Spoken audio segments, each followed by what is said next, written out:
నాలుగవ తరగతి general science కుటుంబం. నాలుగవ తరగతి జనరల్ సైన్స్ పాఠ్యపుస్తకంలోని మొదటి అధ్యాయం కుటుంబంలోని ప్రతి ముఖ్యమైన పాయింట్ను కవర్ చేస్తూ ఈ మెటీరియల్ను రూపొందించి అందించడం జరుగుతున్నది. దాదాపు పాఠ్యపుస్తకంలో లైన్ టు లైన్ కవర్ చేయడానికి ప్రయత్నించడంతో పాటు పాఠ్యపుస్తకంలో ఇచ్చిన పలు ఉదాహరణాత్మకమైన సందర్భాలను కూడా పరీక్షల్లో అడగదగిన పాయింట్ల రూపంలో మార్చి అందించడం జరుగుతున్నది.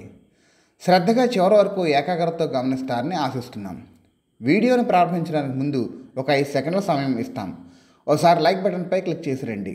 మీరిచ్చే ప్రోత్సాహమే మా నుంచి మరిన్ని చక్కని వీడియోలు రావడానికి అవకాశం కల్పిస్తుందని గమనించండి.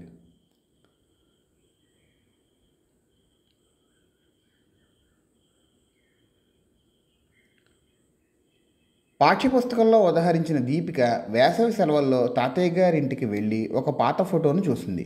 ఆ ఫోటో వారి కుటుంబ సభ్యుల ఫోటో కావడంతో అందులోని ప్రతి ఒక్కరిని గురించి తెలుసుకోవాలని అడగడంతో తాతయ్య వివరించి తెలియజేశారు.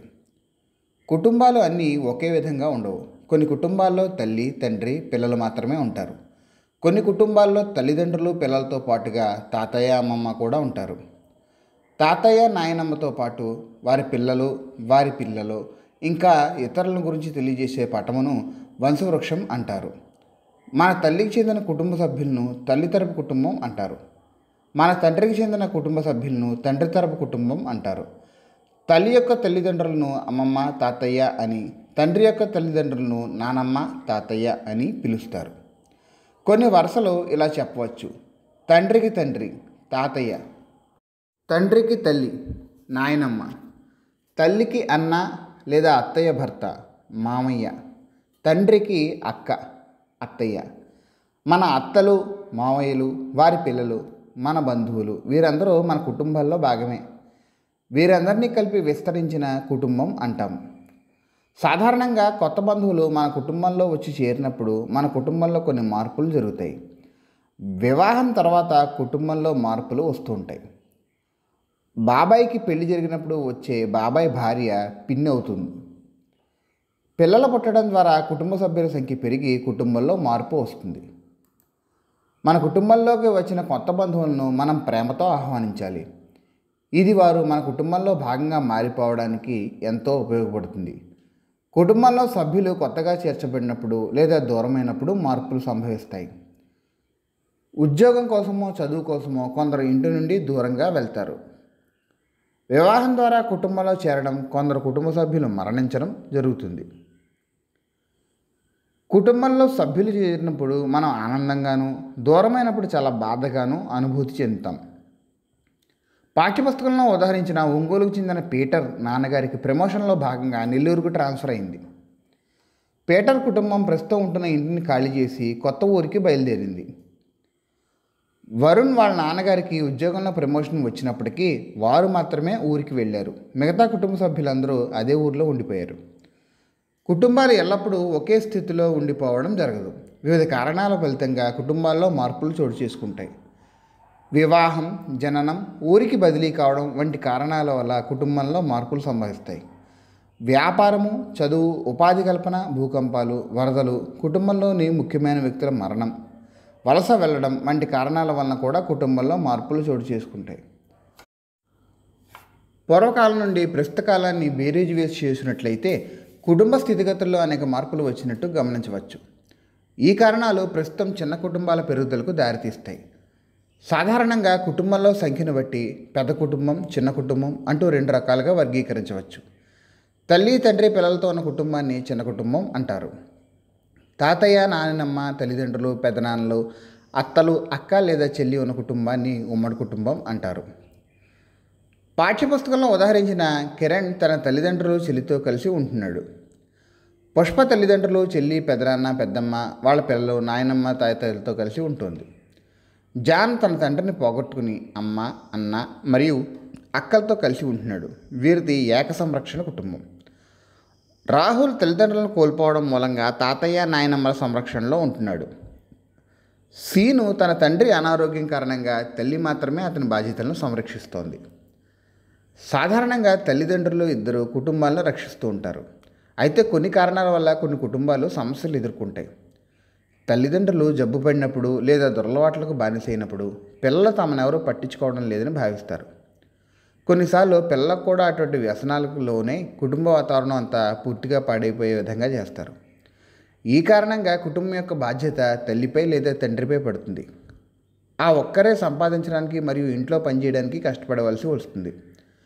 మద్యపానం ఆరోగ్యానికి హానికరం.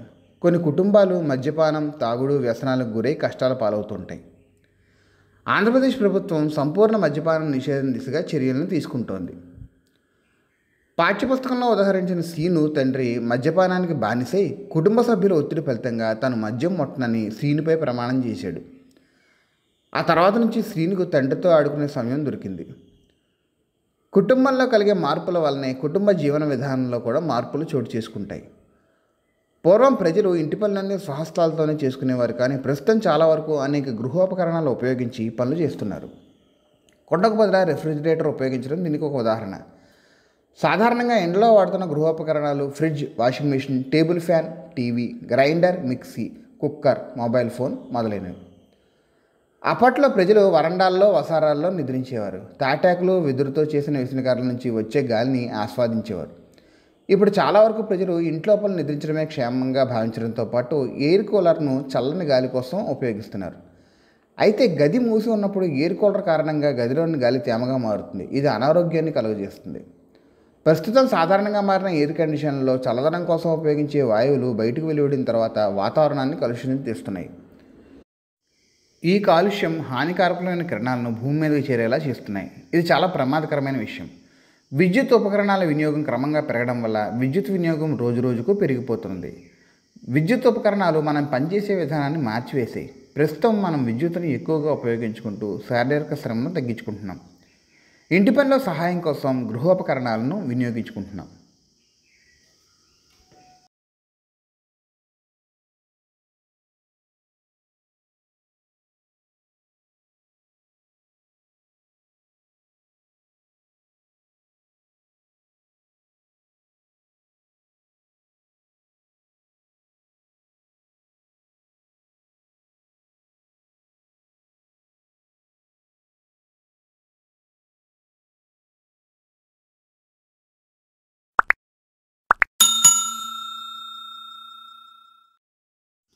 నాలుగవ తరగతి జనరల్ సైన్స్ హరిత ప్రపంచం.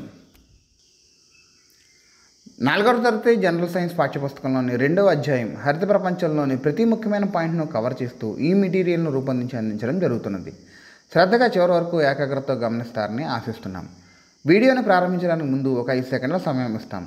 ఓసారి లైక్ బటన్పై క్లిక్ చేసిరండి. మీరిచ్చే ప్రోత్సాహమే మా నుంచి మరిన్ని చక్కని వీడియోలు రావడానికి అవకాశం కల్పిస్తుందని గమనించండి.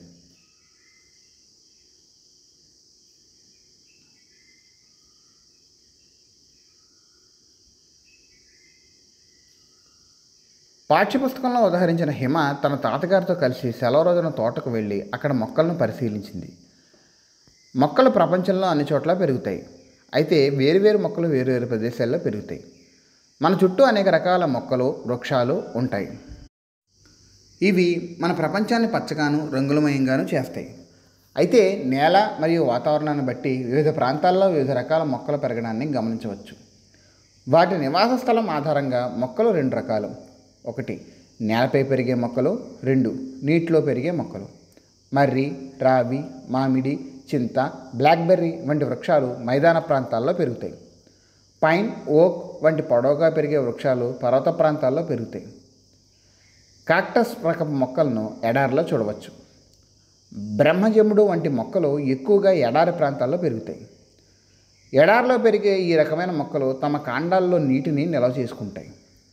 డక్వీడ్, గుర్రపు డెక్క వంటి మొక్కలు నీటిపై తేలే మొక్కలు.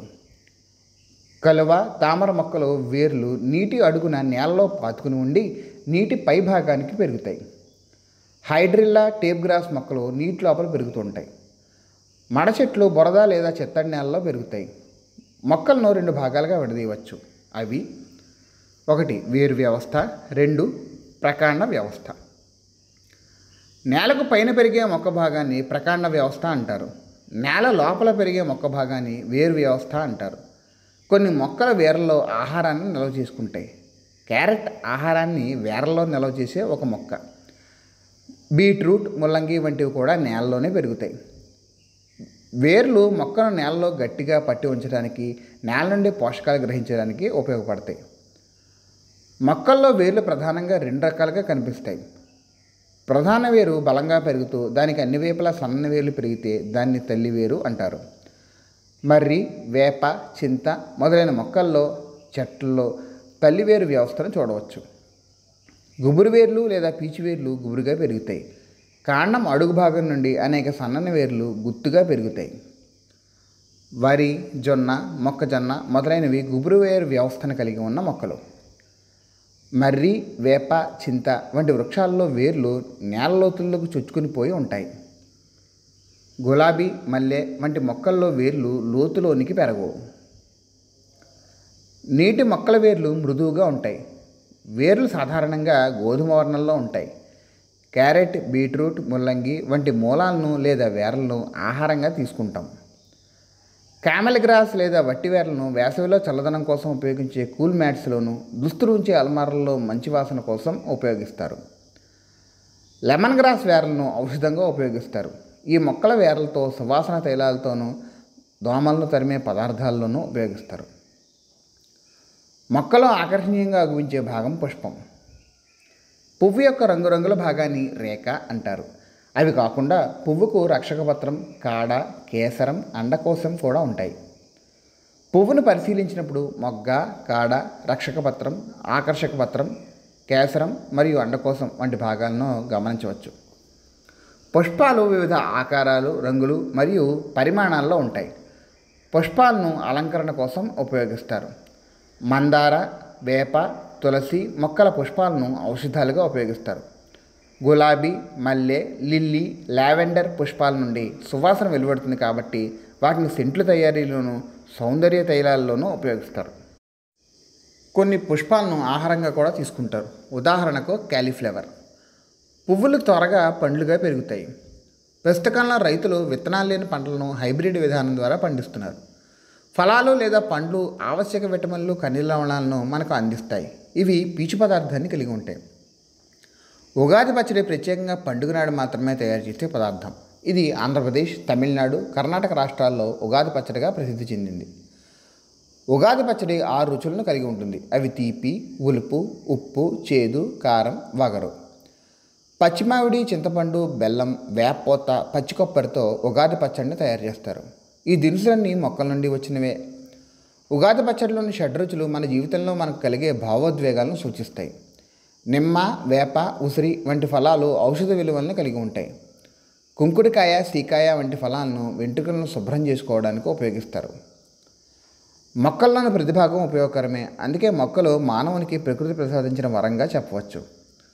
మొక్కలు కార్బన్ డయాక్సైడ్, నీరు, సూర్యరశ్మి ఉపయోగించుకుని ఆహారాన్ని సొంతంగా తయారు చేసుకుంటాయి.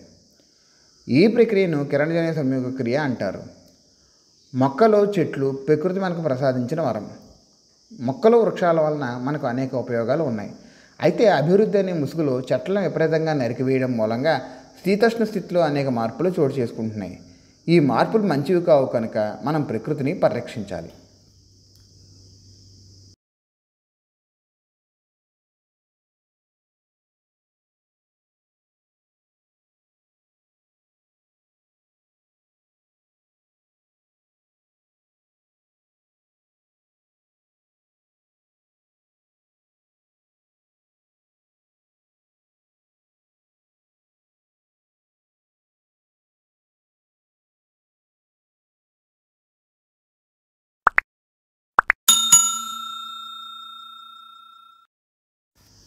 నాలుగవ తరగతి జనరల్ సైన్స్, మన చుట్టూ ఉన్న జంతువులు.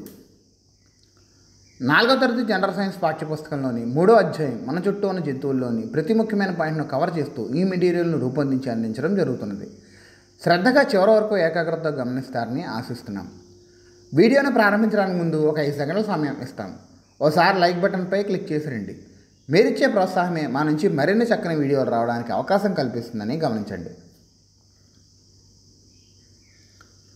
పాఠ్యపుస్తకంలో ఉదహరించిన శరత్ జంతువులను గురించిన టీవీ కార్యక్రమాలను చూడడానికి ఇష్టపడుతూ వివిధ జంతువులను ప్రత్యక్షంగా చూడాలనుకున్నాడు. జంతువులను ప్రత్యక్షంగా చూడటానికి జంతు ప్రదర్శనశాల లేదా జూను సందర్శించాల్సి ఉంటుంది. జంతు ప్రదర్శనశాలలో ఏనుగు, కుందేలు, ఇతర జంతువులు ఉంటాయి. పాఠ్యపుస్తకంలో ఉదహరించిన శరత్ జంతు ప్రదర్శనశాలలో జంతువుల ప్రపంచం అనే పుస్తకం కొనుగోలు చేశాడు. జంతువుల చెవులన్నీ వేరువేరు ఆకారాల్లో, పరిమాణాల్లో కనిపిస్తాయి. జంతువులు, పక్షులు చూడడానికి ఒక్కొక్కటి ఒక్కొక్క రకంగా కనిపిస్తూ ఉంటాయి. మన పరిసరాల్లోని పక్షులను పరిశీలిస్తే పక్షులకు చెవులు ఉంటాయి కానీ బయటకు కనిపించవు. పక్షి తలకు ఇరువైపులా సన్నని రంధ్రాలు ఉంటాయి. అవి కూడా ఈకలతో కప్పివేయబడి ఉంటాయి. జాగ్రత్తగా పరిశీలించినప్పుడు కోడి తలపై ఇరువైపులా చెవి రంధ్రాలను మనం చూడవచ్చు. జీబ్రా శరీరంపై నలుపు, తెలుపు చారలు కలిగి చాలా అందంగా ఉంటుంది. చిరుతపులి శరీరంపై నల్లని మచ్చలు ఉంటాయి. మనం చర్మం రంగు, వెంట్రుకలను బట్టి, చారలను బట్టి అది ఏ జంతువో గుర్తించవచ్చు. కొన్ని జంతువుల చర్మంపై దట్టమైన వెంట్రుకలు ఉంటాయి. మరికొన్ని జంతువుల చర్మం చాలా మృదువుగా ఉంటుంది. కొన్ని జంతువుల చర్మాలను చెప్పుల తయారీలో ఉపయోగిస్తారు.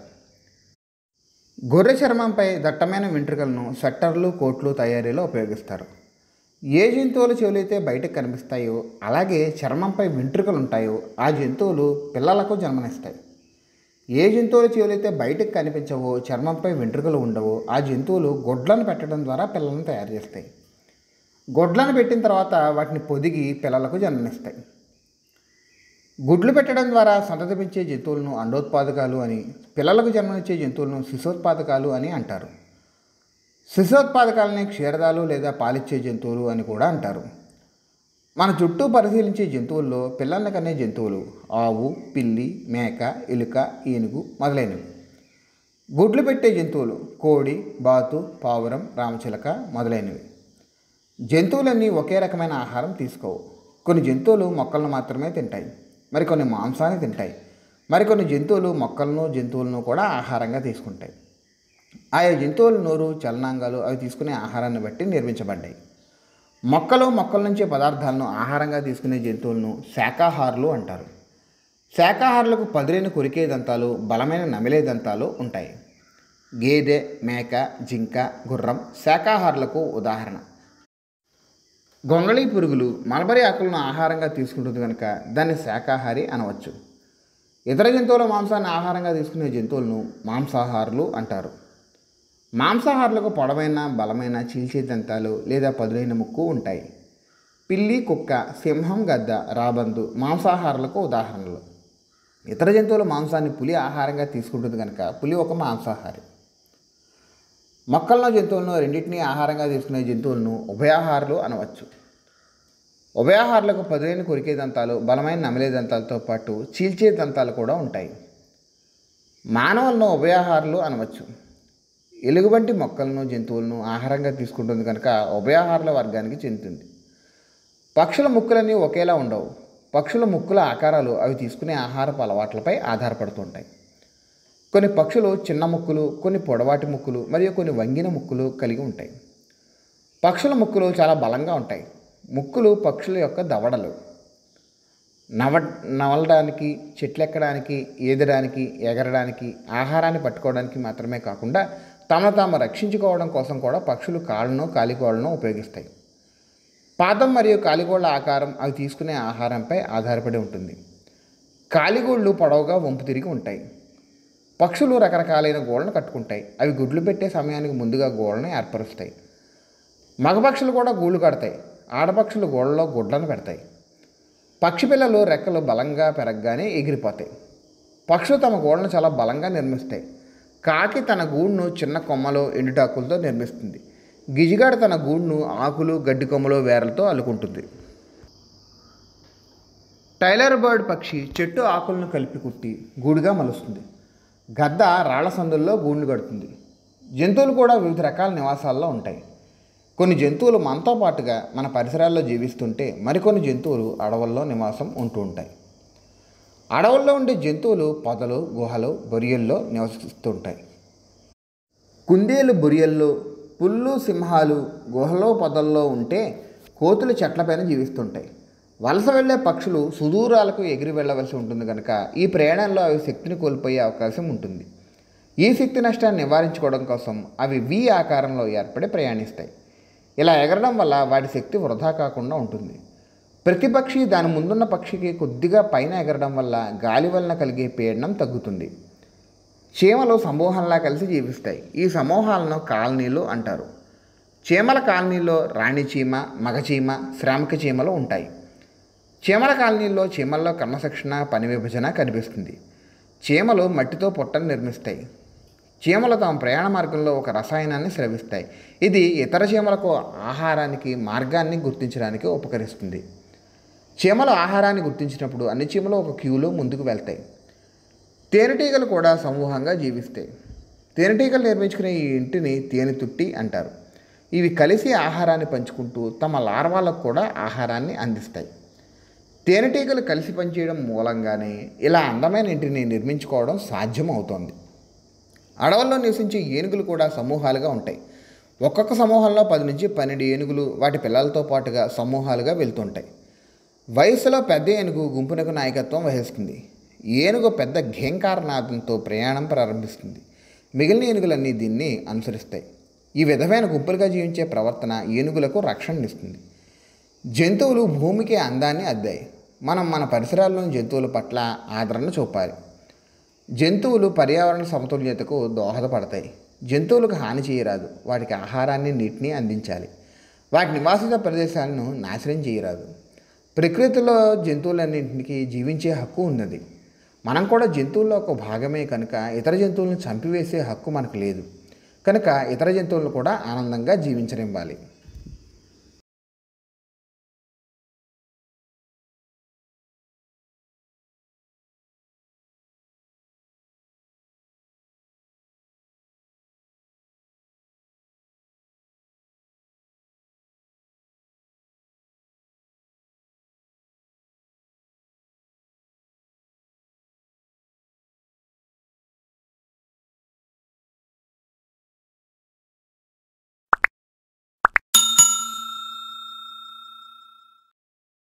నాలుగవ తరగతి జనరల్ సైన్స్ జ్ఞానేంద్రియాలు. 4వ తరగతి జనరల్ సైన్స్ పాఠ్యపుస్తకంలోని 4వ అధ్యాయం జ్ఞానేంద్రియాల్లోని ప్రతి ముఖ్యమైన పాయింట్ను కవర్ చేస్తూ ఈ మెటీరియల్ను రూపొందించి అందించడం జరుగుతున్నది. శ్రద్ధగా చివరి వరకు ఏకాగ్రతతో గమనిస్తారని ఆశిస్తున్నాం. వీడియోని ప్రారంభించడానికి ముందు ఒక 5 సెకండ్ల సమయం ఇస్తాం. ఓసారి లైక్ బటన్పై క్లిక్ చేసి రండి. మీరిచ్చే ప్రోత్సాహమే మా నుంచి మరిన్ని చక్కని వీడియోలు రావడానికి అవకాశం కల్పిస్తుందని గమనించండి.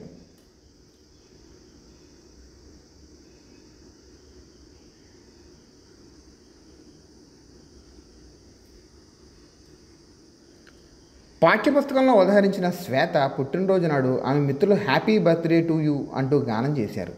గానం వినడానికి ఆనందాన్ని కలిగిస్తుంది. శ్వేత ఇచ్చిన చాక్లెట్లను పిల్లలంతా చప్పరించి దానిలోని కోకో రుచిని ఆస్వాదించారు. శ్వేతకి ఇచ్చిన గ్రీటింగ్ కార్డుపై చల్లిన సుగంధం కారణంగా పరిమళం వెలువడింది.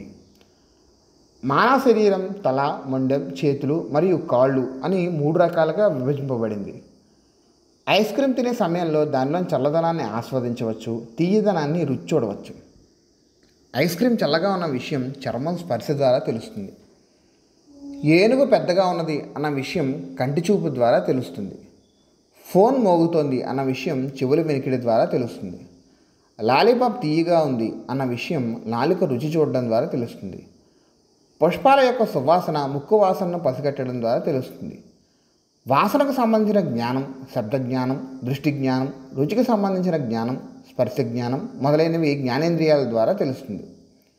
కళ్ళు మనకు చూడటానికి, ముక్కు వాసన చూడటానికి, చెవులు వినడానికి, నాలుక రుచి చూడటానికి, చర్మం స్పర్శకు ఉపయోగపడుతున్నాయి. మానవ శరీరంలో ఈ 5 శరీర భాగాలను మనం జ్ఞానేంద్రియాలు అంటాం. ఈ జ్ఞానేంద్రియాలు మనం వివిధ అంశాలకు అనుగుణంగా ప్రతిస్పందించడానికి ఉపయోగపడుతున్నాయి. జ్ఞానేంద్రియాలు సున్నితమైనవి కనుక మనం వాటిని సంరక్షించుకోవాలి. జ్ఞానేంద్రియాలు చక్కగా పనిచేస్తూ ఉండటమే మన శరీరం ఆరోగ్యంగా ఉందనడానికి చిహ్నం. మన కళ్ళు చూడటానికి సహాయపడతాయి. కళ్ళు దృష్టికి సంబంధించిన జ్ఞానేంద్రియాలు.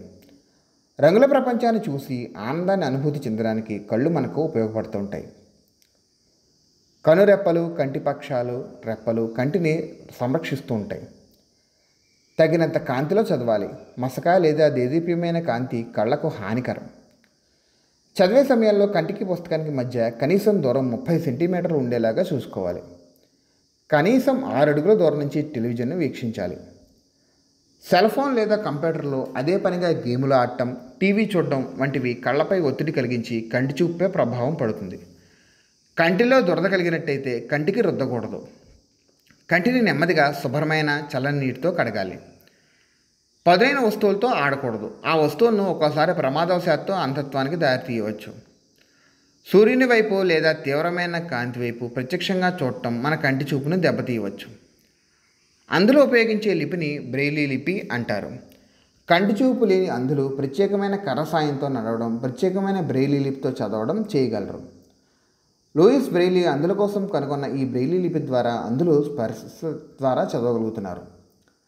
ఈగలు ఇతర కీటకాల వల్లే కాక 5 కళ్ళను కలిగి ఉంటాయి. గద్ద, రాబందు, డేగ వంటి పక్షులు మంచి కని దృష్టిని కలిగి ఉంటాయి.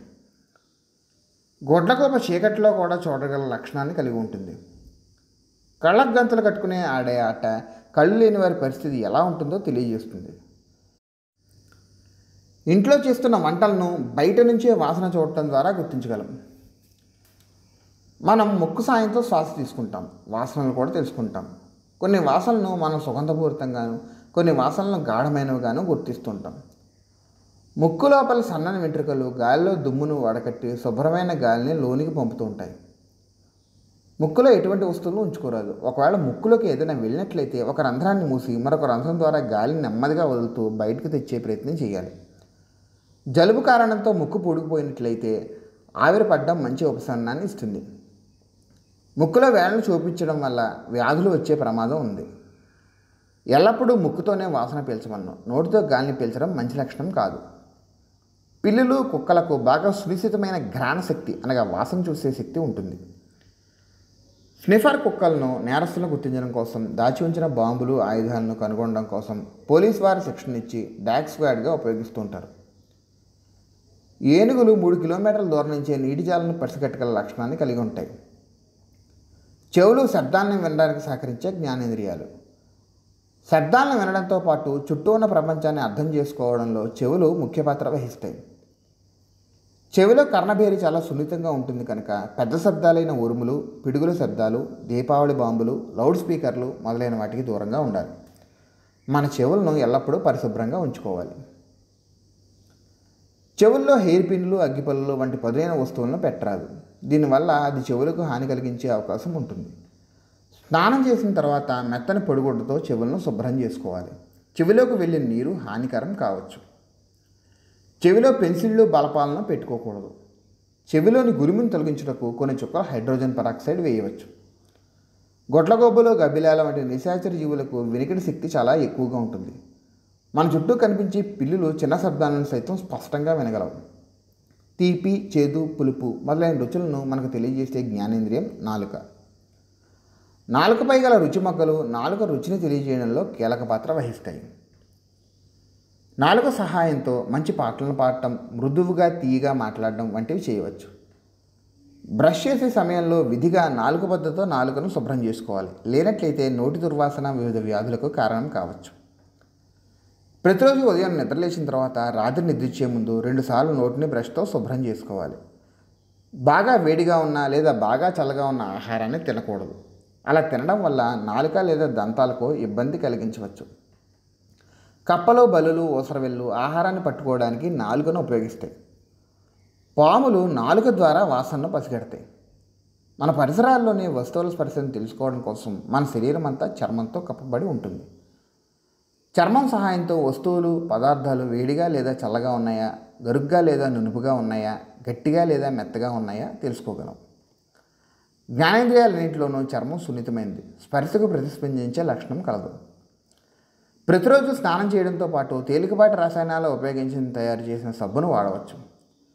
అంటువ్యాధులను నివారించడం కోసం చర్మాన్ని ఎల్లప్పుడూ పొడిగాను పరిశుభ్రంగాను ఉంచుకోవాలి.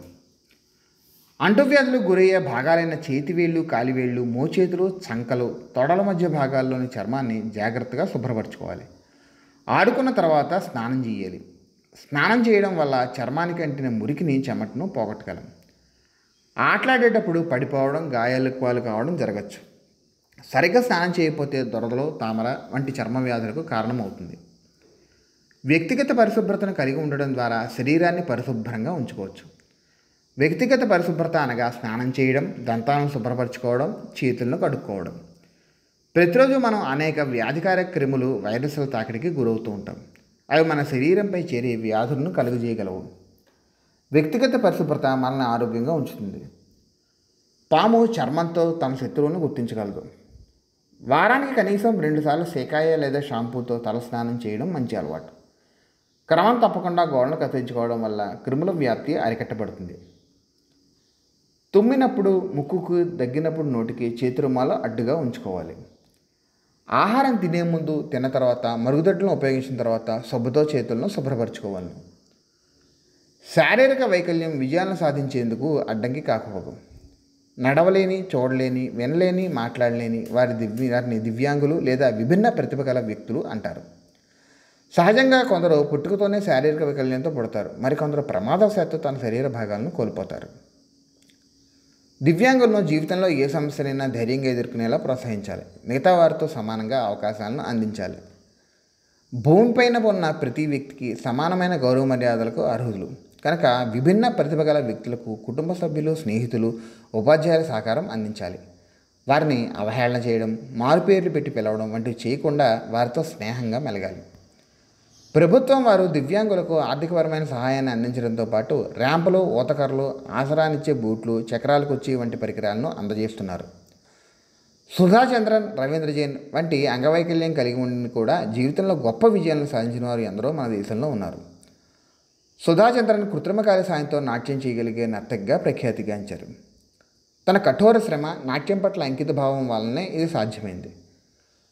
పుట్టుకతోనే అంధత్వం కలిగి ఉన్న రవీంద్ర జైన్ కఠోర శ్రమ ఫలితంగా సినిమా ప్రపంచంలో గాయకునిగా గొప్ప స్థానాన్ని, విజయాన్ని అందుకున్నారు.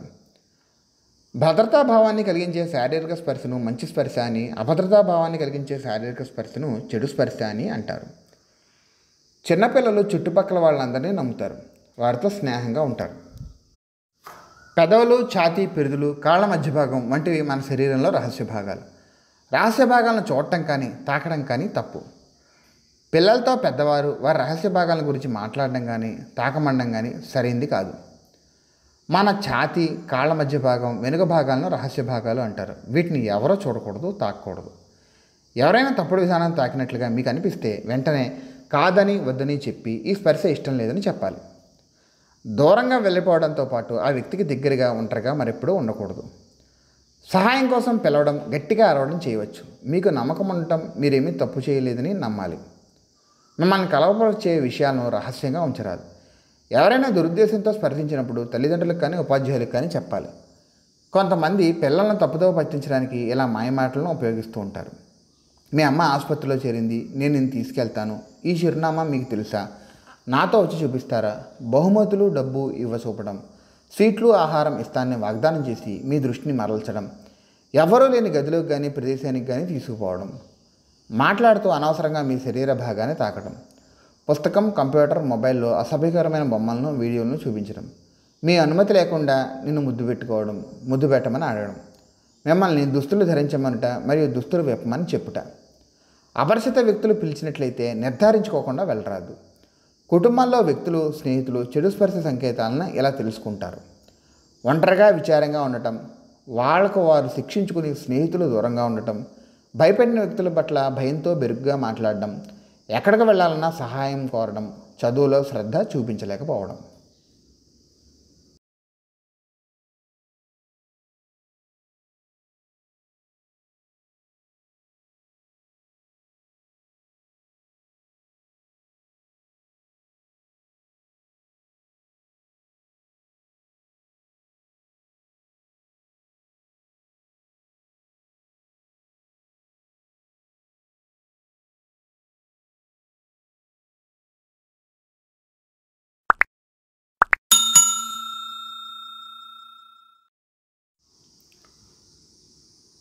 నాలుగవ తరగతి జనరల్ సైన్స్, మనం తినే ఆహారం. 4వ తరగతి జనరల్ సైన్స్ పాఠ్యపుస్తకంలోని 5వ అధ్యాయం మనం తినే ఆహారంలోని ప్రతి ముఖ్యమైన పాయింట్ను కవర్ చేస్తూ ఈ మెటీరియల్ను రూపొందించి అందించడం జరుగుతున్నది. శ్రద్ధగా చివరి వరకు ఏకాగ్రతతో గమనిస్తారని ఆశిస్తున్నాం. వీడియోను ప్రారంభించడానికి ముందు ఒక 5 సెకండ్ల సమయం ఇస్తాం. ఓసారి లైక్ బటన్పై క్లిక్ చేసి రండి. మీరిచ్చే ప్రోత్సాహాన్ని మా నుంచి మరిన్ని చక్కని వీడియోలు రావడానికి అవకాశం కల్పిస్తుందని గమనించండి.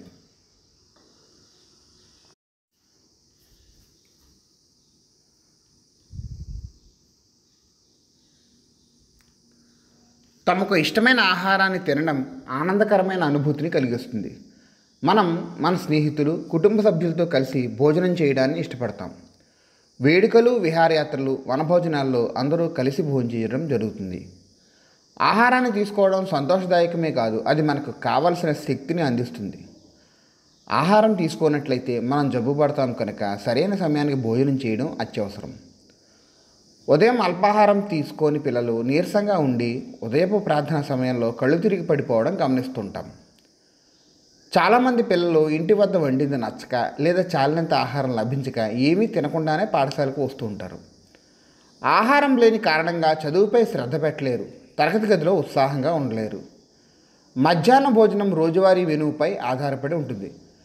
కొందరు పిల్లలు గుడ్డును ఇష్టపడతారు, మరికొందరు ఇష్టపడరు. శాకాహారులు, మాంసాహారులు విభిన్న ఆహారపు అలవాట్లను కలిగి ఉంటారు.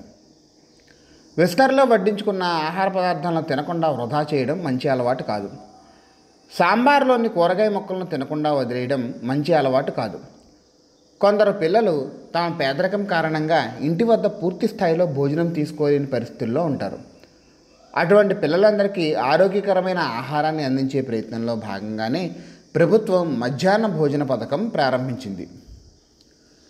పోషక విలువలతో కూడిన రుచికరమైన మధ్యాహ్న భోజన పథకం ప్రవేశపెట్టబడింది. మధ్యాహ్న భోజనం పిల్లలందరి హక్కు. ప్రస్తుతం పాఠశాలలో అమల్లో ఉన్న మధ్యాహ్న భోజనం మెను: సోమవారం అన్నం, పప్పుచారు, ఎక్కర్రీ, చిక్కీ. మంగళవారం పులిహోర, టమాటా పప్పు, ఉడికించిన గుడ్డు. బుధవారం కూరగాయల అన్నం, ఆలూ కుర్మా, ఉడికించిన గుడ్డు, చిక్కీ. గురువారం కిచిడి, పెసరపప్పు అన్నం, టమాటా చట్నీ, ఉడికించిన గుడ్డు. శుక్రవారం అన్నం, ఆకుకూర పప్పు, ఉడికించిన గుడ్డు, చిక్కీ. శనివారం అన్నం, సాంబార్, స్వీట్, పొంగల్. మనం ఆరోగ్యంగా ఉండాలంటే మొక్కలు, జంతువుల నుంచి లభించే అన్ని పదార్థాలను తినాలి. ఆహారాన్ని వృధా చేయడం మంచి లక్షణం కాదు. వేడుకల్లో ఇంటి వద్ద ఆహారం వృధా కాకుండా చూడాలి. ఆహారం అవసరానికి మించి వండినట్లయితే వృధా అయ్యే అవకాశం ఉంది కనుక అవసరాన్ని బట్టి వండుకోవడం మంచిది. కొందరు తినే సమయంలో పళ్ళెం చుట్టూ చిమ్ముతుండడం, మరికొందరు పళ్ళెంలో కొంత ఆహారం వదిలివేయడం చేస్తుంటారు. వివాహాలు, వేడుకల్లో ఎక్కువ మొత్తంలో ఆహారం వృధా అవుతుంది. ఆహారాన్ని సంపూర్ణంగా తినడమే ఆహారాన్ని వృధా చేయకుండా అరికట్టే ప్రధాన మార్గం. ఆహారంతో పాటు తాగే నీటిని వృధా చేయడం కూడా మంచిది కాదు. కొందరు గ్లాసు నిండా నీటిని తీసుకుని సగం నీటిని తాగి మిగిలిన నీరు గ్లాసులోనే వదిలివేస్తారు. ప్లాస్టిక్తో తయారైన ప్లేట్లను, గ్లాసులను, గిన్నెలను, స్పూన్లను ఆహారాన్ని తినడానికి ఉపయోగించడం మంచి పద్ధతి కాదు. మోదుగా, బాదం, మర్రి చెట్ల ఆకులను ఉపయోగించి ప్లేట్లను తయారు చేస్తూ ఉంటారు. వాటిని వాడటం ఆరోగ్యానికి మంచిది. ప్లాస్టిక్ ప్లేట్లు, కవర్లు, సీసాలను ఆహారం నిల్వ చేయడానికి ఉపయోగించినప్పుడు ఆహార పదార్థాల్లోకి ప్లాస్టిక్ రేణువులు చేరి అవి ఆహారం ద్వారా మన శరీరంలో కూడా ప్రవేశించి వ్యాధులను కలిగిస్తాయి. ఒకవేళ వీటిలోని ఆహారాన్ని నేలపై పారబోసినట్లయితే అవి నేలను కలుషితం చేస్తాయి. ప్లాస్టిక్ కవర్లో ఆహారాన్ని కవర్లతో సహా ఆవులు, గేదెలు తిన్నట్లయితే అవి అనారోగ్యానికి గురవుతాయి. ప్లాస్టిక్ను మండించడం కూడా పర్యావరణానికి హాని కలిగిస్తుంది కనుక ప్లాస్టిక్ను వాడటం మానివేయడం, ఎవరైనా ప్లాస్టిక్ ఇస్తుంటే వద్దని చెప్పడం మంచి పద్ధతి. ప్లాస్టిక్ ప్రత్యామ్నాయంగా స్టీల్ ప్లేట్లు, గిన్నెలు, గ్లాసులు వాడవచ్చు. ప్లాస్టిక్ కవర్లకు బదులుగా క్లాత్ బ్యాగులు, జూట్ బ్యాగులను ఉపయోగించడం మంచిది. ఇప్పటికే వాడివేసిన ప్లాస్టిక్ వస్తువులను కూడా బయటపడేయకుండా అందమైన అలంకరణ వస్తువులను తయారు చేసుకోవచ్చు. వాడిపాడేసిన ప్లాస్టిక్ బాటిల్తో అందమైన పెన్ స్టాండ్, పూలకొండి వంటివి తయారు చేయవచ్చు. పచ్చళ్ళను సరిగ్గా నిల్వ చేసిపోయినట్లయితే వాటిపై బూజు ఏర్పడి పచ్చడి పాడైపోతుంది. పచ్చళ్ళు, చట్నీలు, జాములు, వడియాలు వంటివి ప్రత్యేకమైన పద్ధతుల్లో ప్రత్యేకమైన దినుసులను ఉపయోగించి తయారు చేస్తారు కనుక ఎక్కువ కాలం పాటు నిల్వ ఉంచడం సాధ్యం అవుతుంది. ఉప్పు ఒక నిల్వ చేసే కారకం. నూనె పచ్చళ్ళలో బ్యాక్టీరియా, ఫంగస్ ఏర్పడకుండా ఇది నిరోధిస్తుంది. పచ్చళ్ళను నిల్వ చేయడానికి దానిలో ఉప్పు, నూనె కలుపుతారు. వడియాల వంటివి ఎండలో ఆరబెట్టడం ద్వారా నిల్వ ఉండేలాగా చేస్తారు. ఎక్కువ ఉప్పు మరియు నూనె కలిపి ఆవకాయ, మాగాయ, ఉసిరికాయ, నిమ్మకాయ వంటి నిలవ పచ్చళ్ళను తయారు చేస్తూ ఉంటారు. మామిడి, దోస వంటి కూరగాయలను కూడా తరిగి ఒరుగులుగా తయారు చేసుకోవచ్చు. వడియాలను కూడా ఎండలో ఆరబెట్టడం ద్వారా నిలవ ఉండేలా చేస్తూ ఉంటారు. చెర్రీ వంటి తాజా పండ్లను చక్కెర పాకంలో నిల్వ ఉంచడం, జామ్గా తయారు చేసి నిల్వ ఉంచడం వంటివి చేస్తుంటారు. కొన్ని కూరగాయలు, మాంసం, చేపలను అధిక చల్లదనం కలిగి ఉన్న పెట్టెల్లో నిల్వ ఉంచుతారు. ఈ పద్ధతిని ఫ్రీజింగ్ అంటారు. పండ్లు, కూరగాయలు, ఆకుకూరలను పచ్చళ్ళుగా పెడతారు. కొన్ని జంతు సంబంధ ఆహార పదార్థాలను కూడా ఎక్కువ మొత్తంలో ఉప్పు, కారం, నూనెలు కలిపి నిల్వ ఉంచుతారు. కూరగాయలు, పండ్లు, పాలను ఫ్రిడ్జ్లో ఉంచి కొద్ది రోజుల వరకు నిల్వ ఉంచి బ్యాక్టీరియా, బూజు వాటిపై పెరగకుండా నిరోధించవచ్చు. కందిపప్పు, ఉప్పు, ఎండుమిరపకాయలు, జీలకర్ర వంటి దినుసులను ఉపయోగించి కందిపొడిని తయారు చేయవచ్చు. వరి, గోధుమ వంటి ఆహార ధాన్యాలు, పప్పు ధాన్యాలు, వేరుశనగ వంటి నూనె గింజలు కీటకాలు, బూజుల చేత పాడు చేయబడతాయి. వీటిని నివారించడం కోసం వేపాకులను ఎండబెట్టి నిల్వ చేసి సంచుల్లో ఉంచుతారు. నూర్పిడి చేసిన ధాన్యాన్ని బాగా ఎండబెట్టిన తర్వాత సురక్షిత ప్రాంతంలో నిల్వ చేయడం ద్వారా ఎక్కువ కాలం పాటు నిల్వ చేయవచ్చు. టిన్, స్టీల్, అల్యూమినియం పాత్రల్లో వెదురులతో చేసిన పెద్ద పెద్ద బుట్టల్లో నిల్వ ఉంచడం ద్వారా ఎలుకలు, చుంచులు, కీటకాల నుండి ధాన్యాన్ని సంరక్షించవచ్చు. రైతు కూలీలు నిత్యం కష్టించి పంటలను పండించడం మూలంగానే మనం రుచికరమైన ఆహారాన్ని తినగలుగుతున్నాం. అమ్మ ఆహారాన్ని వండిపెట్టడానికి ముందు నాన్న మార్కెట్ నుండి బియ్యం తీసుకురావడం ఉంది. మార్కెట్లోకి బియ్యం రైతు కూలీల శ్రమతో పంటలను పండించడం మూలంగా వస్తున్నాయి. కంసాలి కొడవలను తయారు చేస్తాడు. వడ్రంగి నాగలను తయారు చేస్తాడు. ప్రతి ధాన్యపు గింజ మన దగ్గరకు వచ్చి చేరడం వెనక రైతు కూలీలు, కంసాలి, వడ్రంగి, మిల్లర్లు, ధాన్యం అమ్మేవారు ఇలా వివిధ దశల్లో వివిధ వ్యక్తుల సేవ ఉంటుంది. వారి సేవల కొరకు తప్పక కృతజ్ఞతను మనం కలిగి ఉండాలి.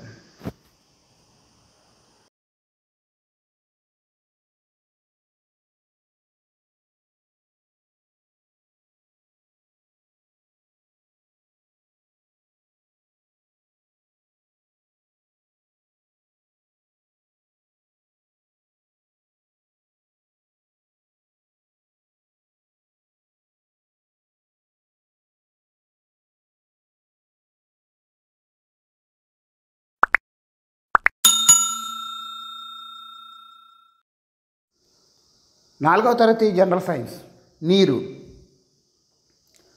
4వ తరగతి జనరల్ సైన్స్ పాఠ్యపుస్తకంలోని 6వ అధ్యాయం నీరులోని ప్రతి ముఖ్యమైన పాయింట్ను కవర్ చేస్తూ ఈ మెటీరియల్ను రూపొందించి అందించడం జరుగుతున్నది. శ్రద్ధగా చివరి వరకు ఏకాగ్రతతో గమనిస్తారని ఆశిస్తున్నాం. వీడియోను ప్రారంభించడానికి ముందు ఒక 5 సెకండ్ల సమయం ఇస్తాం. ఓసారి లైక్ బటన్పై క్లిక్ చేసి రండి. మీరిచ్చే ప్రోత్సాహమే మా నుంచి మరిన్ని చక్కని వీడియోలు రావడానికి అవకాశం కల్పిస్తుందని గమనించండి.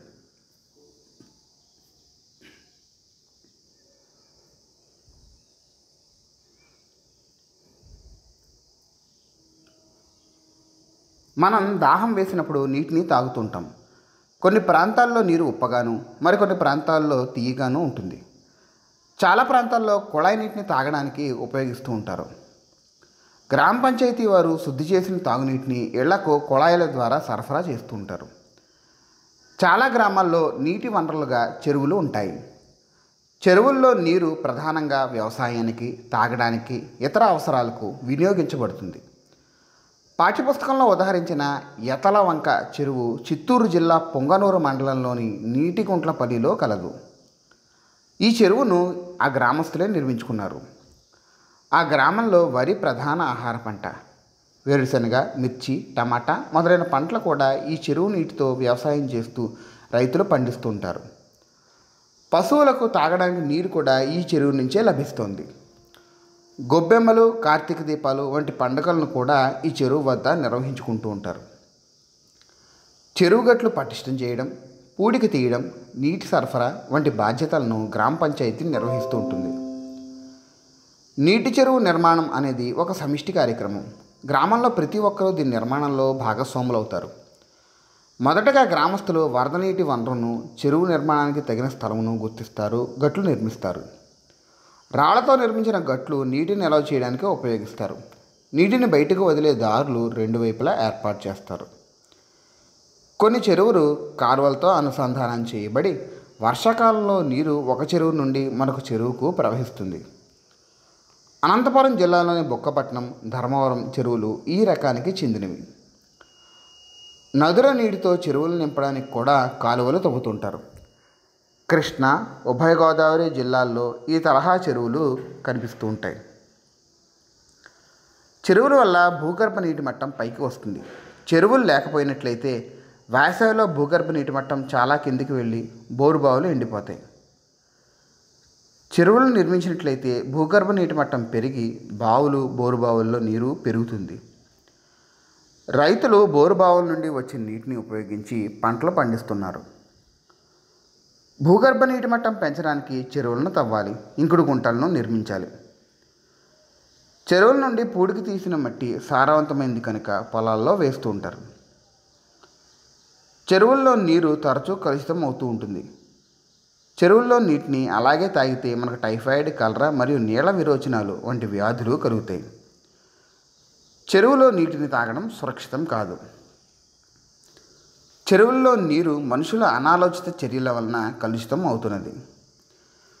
చెరువుల్లో స్నానం చేయడం, బట్టలు ఉతకడం, పశువులు, వాహనాలను కడగడం, ఇంట్లోని వ్యర్థాలను, చనిపోయిన జంతు కళేబరాలను చెరువుల్లో వేయడం మూలంగా చెరువులు కలుషితం అవుతున్నాయి. మరి కొంతమంది మరుగుదొడ్లు లేకపోవడం మూలంగా చెరువు గట్లపై మల విసర్జన చేస్తూ ఉంటారు. గణేష్ చతుర్థి సందర్భంలో విగ్రహాలను చెరువులో నిమజ్జనం చేసినప్పుడు విగ్రహాలకు ఉండే రంగుల్లోని విష పదార్థాలు నీటిలో కలిసి నీటిని కలుషితం చేసి చేపలు చనిపోవడానికి కారణం అవుతున్నాయి. ఇళ్ల నుండి వెలువడే మురుగునీటిని కూడా చెరువుల్లోకి విడుదల చేస్తూ ఉంటారు కొందరు. సాయంత్రం వేళల్లో ఆహ్లాదం కొరకు చెరువు గట్టుకు వచ్చే ప్రజలు వారు తిన్న తిరుమండారాలు, వాటి కవర్లను చెరువుల్లో వేస్తుంటారు. కర్మాగారాల నుండి వెలువడే రసాయనిక వ్యర్థాలు కూడా చెరువుల నీటిని మరియు భూగర్భ జలాలను కలుషితం చేస్తున్నాయి. కలుషితమైన చెరువు నీటిని తాగిన ప్రజలకు వ్యాధులు, అనారోగ్యం కలుగుతాయి.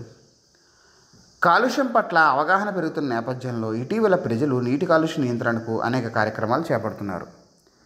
గ్రామ పంచాయతీ వారు గ్రామీణ ప్రాంతాల ప్రజలకు స్వచ్ఛమైన తాగునీటిని అందించే బాధ్యతను తీసుకుంటారు. ఓవర్ హెడ్ ట్యాంకులను నిర్మించి సురక్షితమైన శుద్ధి చేసిన మంచినీటిని గ్రామీణ నీటి సరఫరా పథకం ద్వారా ఇంటింటికి అందజేస్తారు.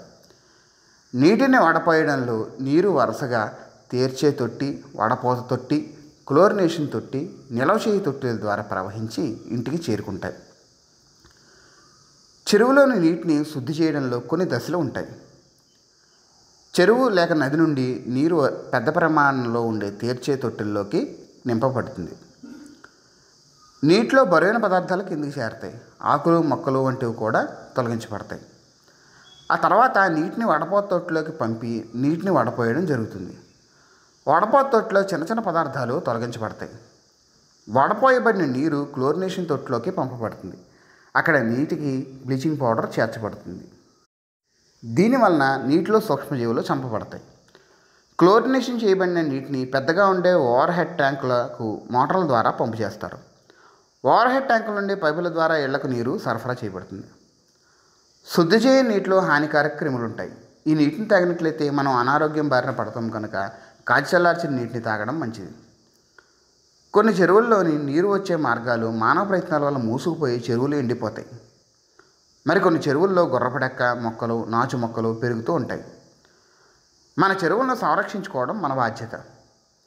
ప్రభుత్వం రైతులతో నీటి వినియోగదారుల సంఘాలను ఏర్పాటు చేసి చెరువులను నిర్వహణను వారికి అప్పగించింది. వారు కాలువలు, చెరువుల నుండి మొక్కలను, పూడికలను తీయించి పరిశుభ్రంగా ఉంచుతారు. దీనివల్ల చెరువుల్లో నీటి మట్టం పెరుగుతుంది. చెరువు గట్లను కూడా వారు మరమ్మతులు చేసి బలోపేతం చేయడం వల్ల వర్షాకాలంలో గండ్లు పడకుండా నివారించవచ్చు. తక్కువ వర్షపాతం మరియు నీటిదారులను మూసివేయడం చెరువులు ఎండిపోవడానికి కారణం. ఎండలో ఓ కప్పు నీటిని ఉంచి 3 రోజుల తర్వాత గమనిస్తే అందులో నీటి మట్టం తగ్గడాన్ని గమనించవచ్చు. నీరు ఆవిరిగా మారడమే దీనికి కారణం. సూర్యరశ్మి వలన నీరు ఆవిరిగా మారిపోవడం, నీరు ఆవిరిగా మారే ప్రక్రియను బాష్పీభవనం అంటారు. సాధారణంగా కొలలు, చెరువులు, నదులు, సముద్రంలోని నీరు గాలిలోకి బాష్పీభవనం చెందుతుంది. ఆ బాష్పం చిన్న చిన్న నీటి బిందువులుగా మారి మేఘాలుగా మారుతాయి. మేఘాలు చల్ల గాలి వలన చల్లబడి చిన్న బిందువులుగా మారుతాయి. నీటి చుక్కలు మేఘాల నుండి కిందకి రావడాన్ని వర్షం అంటారు. నీరు భూమి ఉపరితలం నుండి బాష్పీభవనం చెంది మేఘాలుగా ఏర్పడడం, మేఘాలు చల్లబడి భూమిపై వర్షం రూపంలో చేరడం ఒక నిరంతర ప్రక్రియ. ఈ ప్రక్రియనే నీటి చక్రం లేదా జలచక్రం అంటారు. నిమ్మరసం, మజ్జిగ వంటి ద్రావణాలను త్రాగడానికి వాడుతుంటాం. ఉప్పు లేదా చక్కెర నీటిలో కరిగిపోవడాన్ని మనం గమనించవచ్చు.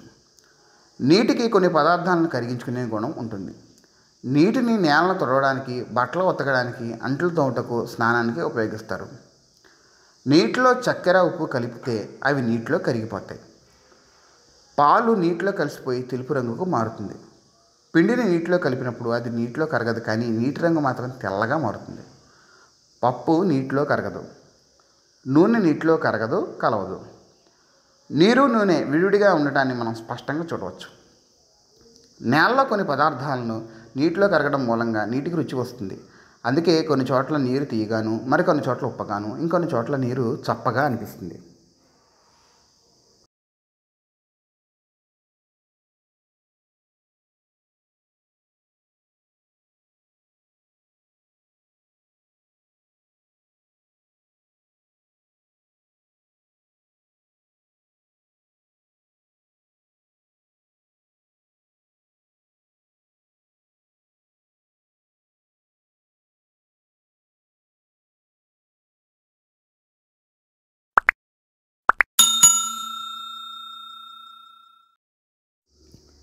నాలుగవ తరగతి జనరల్ సైన్స్.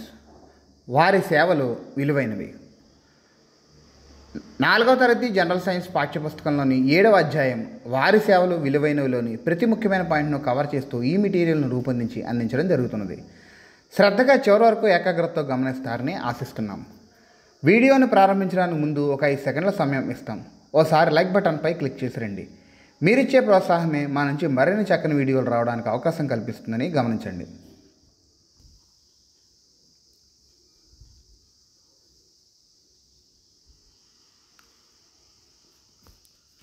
ఇళ్ళు అందంగా ఉండడానికి రంగులను వేస్తుంటాం. అయితే రంగులు వేసేవారిని పెయింటర్ అంటారు. పెయింటర్ రంగులు వేయడానికి ఉపయోగించే పనిముట్టు పెయింటింగ్ బ్రష్. ఒక పనిని సులభంగా చేయడానికి ఉపయోగించే వస్తువును పనిముట్టు అంటారు. ఉదాహరణకు పెన్సిల్ తేలిగ్గా చెక్కడానికి ఉపయోగించే షార్ప్నర్ ఒక పనిముట్టు. వివిధ పనులను చేయడానికి వివిధ బ్రష్లను ఉపయోగిస్తుంటాం. పేరుకు బ్రష్లే అయినప్పటికీ ఒక్కొక్క వృత్తివారు ఉపయోగించే బ్రష్కు మరొక వృత్తివారు ఉపయోగించే బ్రష్కు సంబంధం ఉండదు. వివిధ బ్రష్లను పరిశీలించినప్పుడు డ్రాయింగ్ బ్రష్ను బొమ్మలను గీసే పెయింటర్ వాడతారు. బట్టలు ఉతికే బ్రష్ను చాకలి వారు వాడతారు. రంగులు వేసే బ్రష్ను పెయింటర్ వాడతారు. వెంట్రుకలకు రంగులు వేసే బ్రష్ను బార్బర్ క్షురకుడు వాడతారు. ఊడ్చే బ్రష్ను ఇంటిని క్లీన్ చేసే పనివారు వాడతారు. మేకప్ బ్రష్ను మేకప్ మ్యాన్ వాడతారు. బూట్లు పాలిష్ చేసే బ్రష్ను చెప్పులు కుట్టేవారు వాడతారు. షేవింగ్ బ్రష్ను బార్బర్ వాడతారు. ప్రజలు జీవనాధారం కోసం వివిధ రకాల పనులను చేస్తుంటారు. నైపుణ్యం కలిగి ఉన్న పనుల ద్వారా సంపాదించడాన్ని వృత్తి అంటారు. భారతదేశంలో అత్యధిక మంది ప్రజలు వ్యవసాయంపై ఆధారపడతారు. రైతులు భూమిని సాగు చేసి పంటలు పండిస్తారు. రైతులు పార, నాగలి, కొడవలి, పికాక్స్ వంటి పనిముట్లతో పాటు ఎడ్ల బండి, ట్రాక్టర్లను ఉపయోగిస్తూ ఉంటారు. పారతో నేలను చదును చేయడంతో పాటు నీరు పారడానికి కావాల్సిన బోదెలను ఏర్పాటు చేస్తారు. కొడవలతో కోతలు కోస్తారు. నాగలితో భూమిని దున్నుతారు. ఎద్దులను ఉపయోగించి బళ్ళు నడపడమే కాక దున్నుతారు. ఇటీవల కాలంలో ట్రాక్టర్లను ఉపయోగించి భూమిని చదును చేయడం, దున్నడం వంటి పనులు చేస్తున్నారు. నిక్కర్లు, చొక్కాలు, జాకెట్లు, గౌన్లు మొదలైన దుస్తులను కుట్టేవారిని దర్జీలు లేదా బట్టలు కుట్టేవారు అని పిలుస్తారు. దర్జీ కొలతలను టేపుతో తీసుకుంటారు. కత్తిరించడానికి కత్తెరను, కుట్టడానికి కుట్టు మిషన్ను ఉపయోగిస్తూ ఉంటారు. దారాలు, కుట్టు మిషన్, కత్తెర, బబిళ్ళు, కొలబద్ద, నాము, మిషనాయిలు, సూది టేపు మొదలైనవి దర్జీలు ఉపయోగించే పనిముట్లు. మన చుట్టూ గల వివిధ కట్టడాలను నిర్మించడంలో కీలక పాత్ర వహించే వృత్తి పనివారు తాపీ మేస్త్రీలు. ఇంటి నిర్మాణం చేయడానికి మనకు సహాయం చేసే వ్యక్తిని తాపీ మేస్త్రి అంటారు. ద్రవమట్టం రేకుతాపి, మూలమట్టం రంపం, పార, తాపి, తూకందారం, చువ్వల కోసే మిషను, సుత్తి, బొచ్చ లేదా గమేళ, నీటి మట్టం పైపు, టీపు మొదలైనవి తాపీ మేస్త్రి వాడే పనిముట్లు. ఇవే కాకుండా సమాజంలో అనేక మంది పలు వృత్తుల వారు ఉంటారు. కూరగాయలు, పండ్ల వ్యాపారులు, పాల వ్యాపారులు, పూల వ్యాపారి, కెమిస్ట్ లేదా మందులు అమ్మేవారు, పచారీ వ్యాపారులు మొదలైన వారు ఉంటారు. రైతులు తాము పండించిన కూరగాయలను హోల్సేల్ మార్కెట్లో అమ్ముతారు. అక్కడ వ్యాపారులు, చిరు వ్యాపారులు కూరగాయలను కొని వాటిని సైజు నాణ్యతను బట్టి వేరు చేసి గంపల్లో కానీ చెక్కబండిపై కానీ పెట్టుకుని వీధుల్లో తిరుగుతూ అమ్ముకుంటారు. పచారీ వ్యాపారి ధాన్యాలు, పప్పులు, దినుసులు, బియ్యం వంటివి అమ్ముతుంటారు. వివిధ పరిమాణాల్లో కుండలను తయారు చేసి సంతల్లో అమ్మేవారిని కుండల వ్యాపారి అంటారు. కుండల వ్యాపారి కుండ తయారు చేయడంలో కింది దశలు ఉంటాయి. కుండల తయారీ కోసం మట్టిని తీసుకురావడం, మట్టిని నీటితో తడిపి కాళ్ళతో తొక్కి మెత్తగా చేయడం, మెత్తని మట్టిని కుమ్మరి చక్రంపై ఉంచి కుండ రూపంలో ఉంచడం, కుండను చెక్క ముక్కతో సున్నితంగా ఒత్తి సరైన ఆకారంలోకి తీసుకుని రావడం, అలా తయారైన కుండలను ఎండలో పెట్టి ఆరబెట్టడం, ఎండిన కుండలను కొలిమిలో కాల్చడం, వీధులు మురిక్కాలను శుభ్రపరిచే వారిని పారిశుధ్య కార్మికులు అంటారు. పారిశుధ్య కార్మికులు మన మిత్రులు, వారి వృత్తిని గౌరవించాలి. సైనికులు దేశాన్ని కాపాడుతున్నట్లే పారిశుధ్య కార్మికులు వారి పనుల ద్వారా మనల్ని అనేక రోగాల బారిన పడకుండా కాపాడుతున్నారు. భారతీయ సమాజంలో వేళ్ళూనుకుని ఉన్న సామాజిక సమస్యపై పోరాడుతూ రామన్ నగిసేసే అవార్డు అందుకున్న సామాజిక ఉద్యమకారులు బెజవాడ విల్సన్. వీరు పొడి మరుగుదొడ్లలో మానవ విసర్జితాలను శుభ్రం చేసే పారిశుధ్య కార్మికులకు వృత్తి నుండి విముక్తి కలిగించడానికి, పునరావాసం కల్పించడానికి కృషి చేశారు. మరుగుదొడ్డి శుభ్రం చేసే పారిశుధ్య కార్మికుని కుమారుడు అదే వృత్తి చేపట్టవలసిన అవసరం లేదు. వారికి స్వేచ్ఛను, సమాన అవకాశాలను ఇవ్వనట్లయితే సామాజిక విభజనను ప్రోత్సహించిన వారం అవుతామని ఈయన అంటారు. మన చుట్టూ ఉండే పరిసరాల్లో ముఖ్యంగా మరుగుదొడ్డిలో క్రిములు పెరుగుతుంటాయి కనుక వాటిని శుభ్రంగా ఉంచుకోవాలి. మరుగుదొడ్లను వాడిన వెంటనే ఎక్కువ నీటితో ఫ్లష్ చేయాలి. టాయిలెట్ వాడిన తర్వాత, శుభ్రపరిచిన తర్వాత చేతులను సబ్బుతో శుభ్రంగా కడుక్కోవాలి. పాఠశాల లేదా ఇంట్లో మరుగుదొడ్డిని శుభ్రం చేయడానికి బకెట్, ఫినాయిల్, టాయిలెట్ క్లీనర్ మరియు చీపురు అవసరం. పరిశుభ్రత దైవకార్యం వంటిది అని మహాత్మా గాంధీ ప్రకటించారు. వివిధ వృత్తుల గురించి తెలుసుకుందాం. చాకలి లేదా రజకుడు బట్టలను ఉతికి ఇస్త్రీ చేస్తాడు. కంసాలి లేదా స్వర్ణకారుడు బంగారాభరణాలు తయారు చేస్తాడు.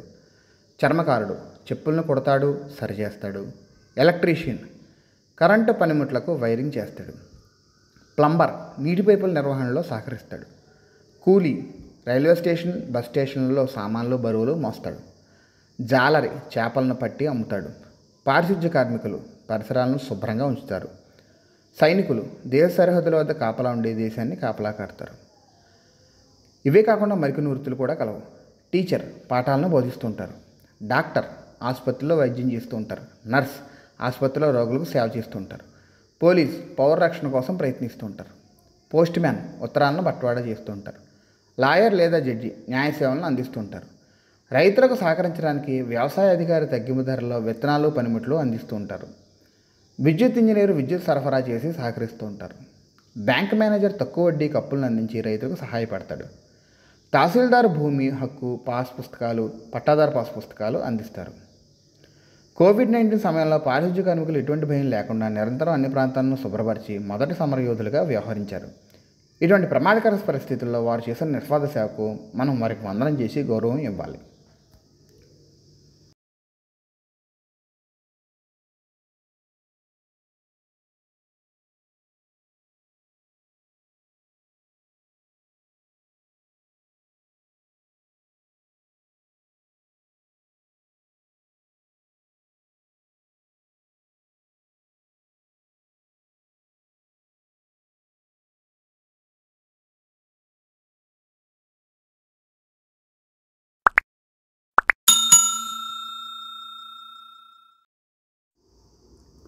నాలుగవ తరగతి జనరల్ సైన్స్ రవాణా.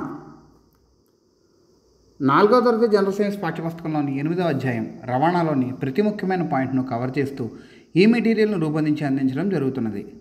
శ్రద్ధగా చివరి వరకు ఏకాగ్రతతో గమనిస్తారని ఆశిస్తున్నాం. వీడియోని ప్రారంభించడానికి ముందు ఒక 5 సెకండ్ల సమయం ఇస్తాం. ఓసారి లైక్ బటన్పై క్లిక్ చేసి రండి. మీరిచ్చే ప్రోత్సాహమే మా నుంచి మరిన్ని చక్కని వీడియోలు రావడానికి అవకాశం కల్పిస్తుందని గమనించండి.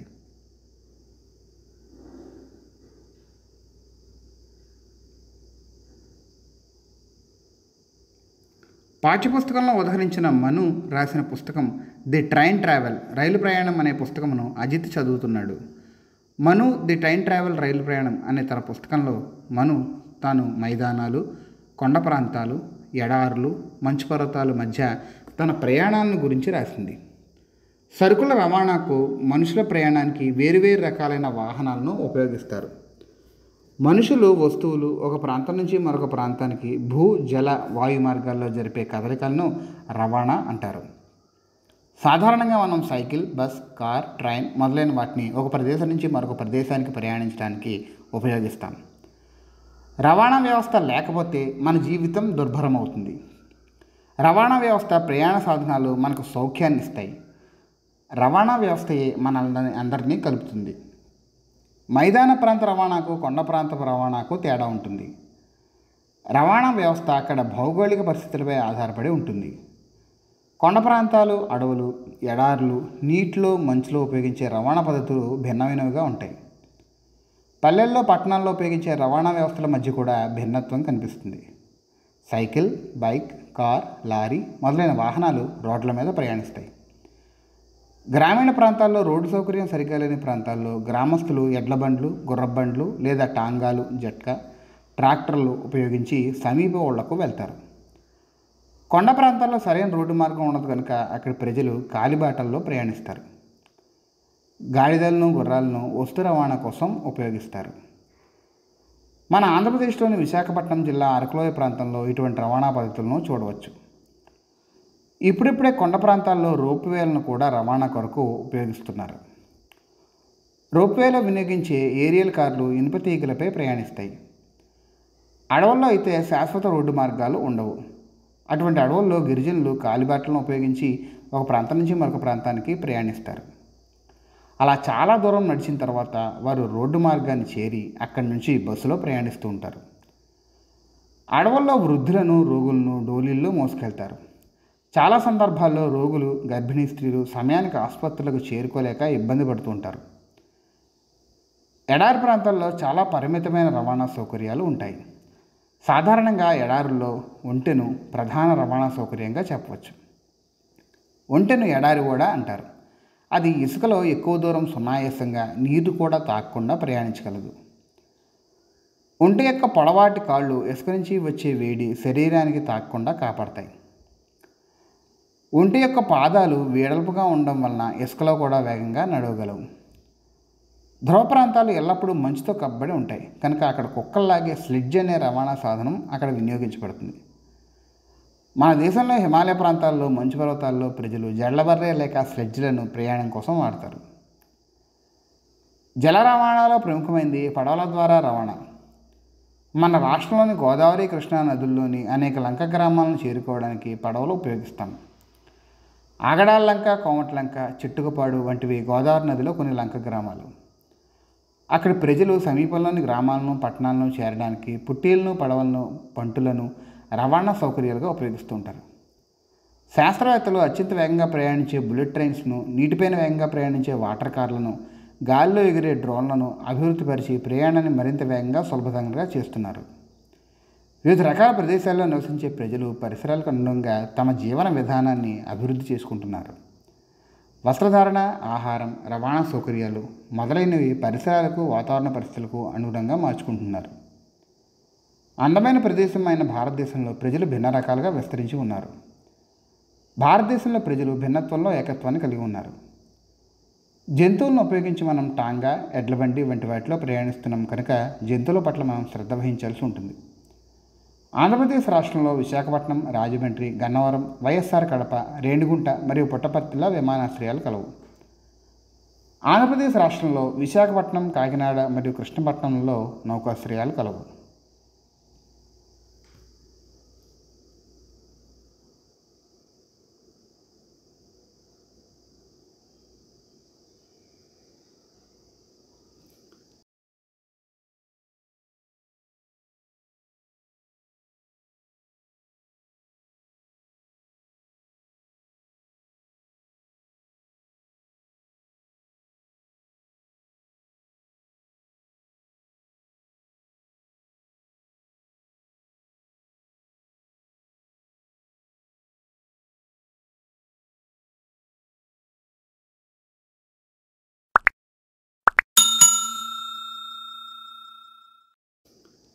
నాలుగవ తరగతి జనరల్ సైన్స్ సమాచార ప్రసారం.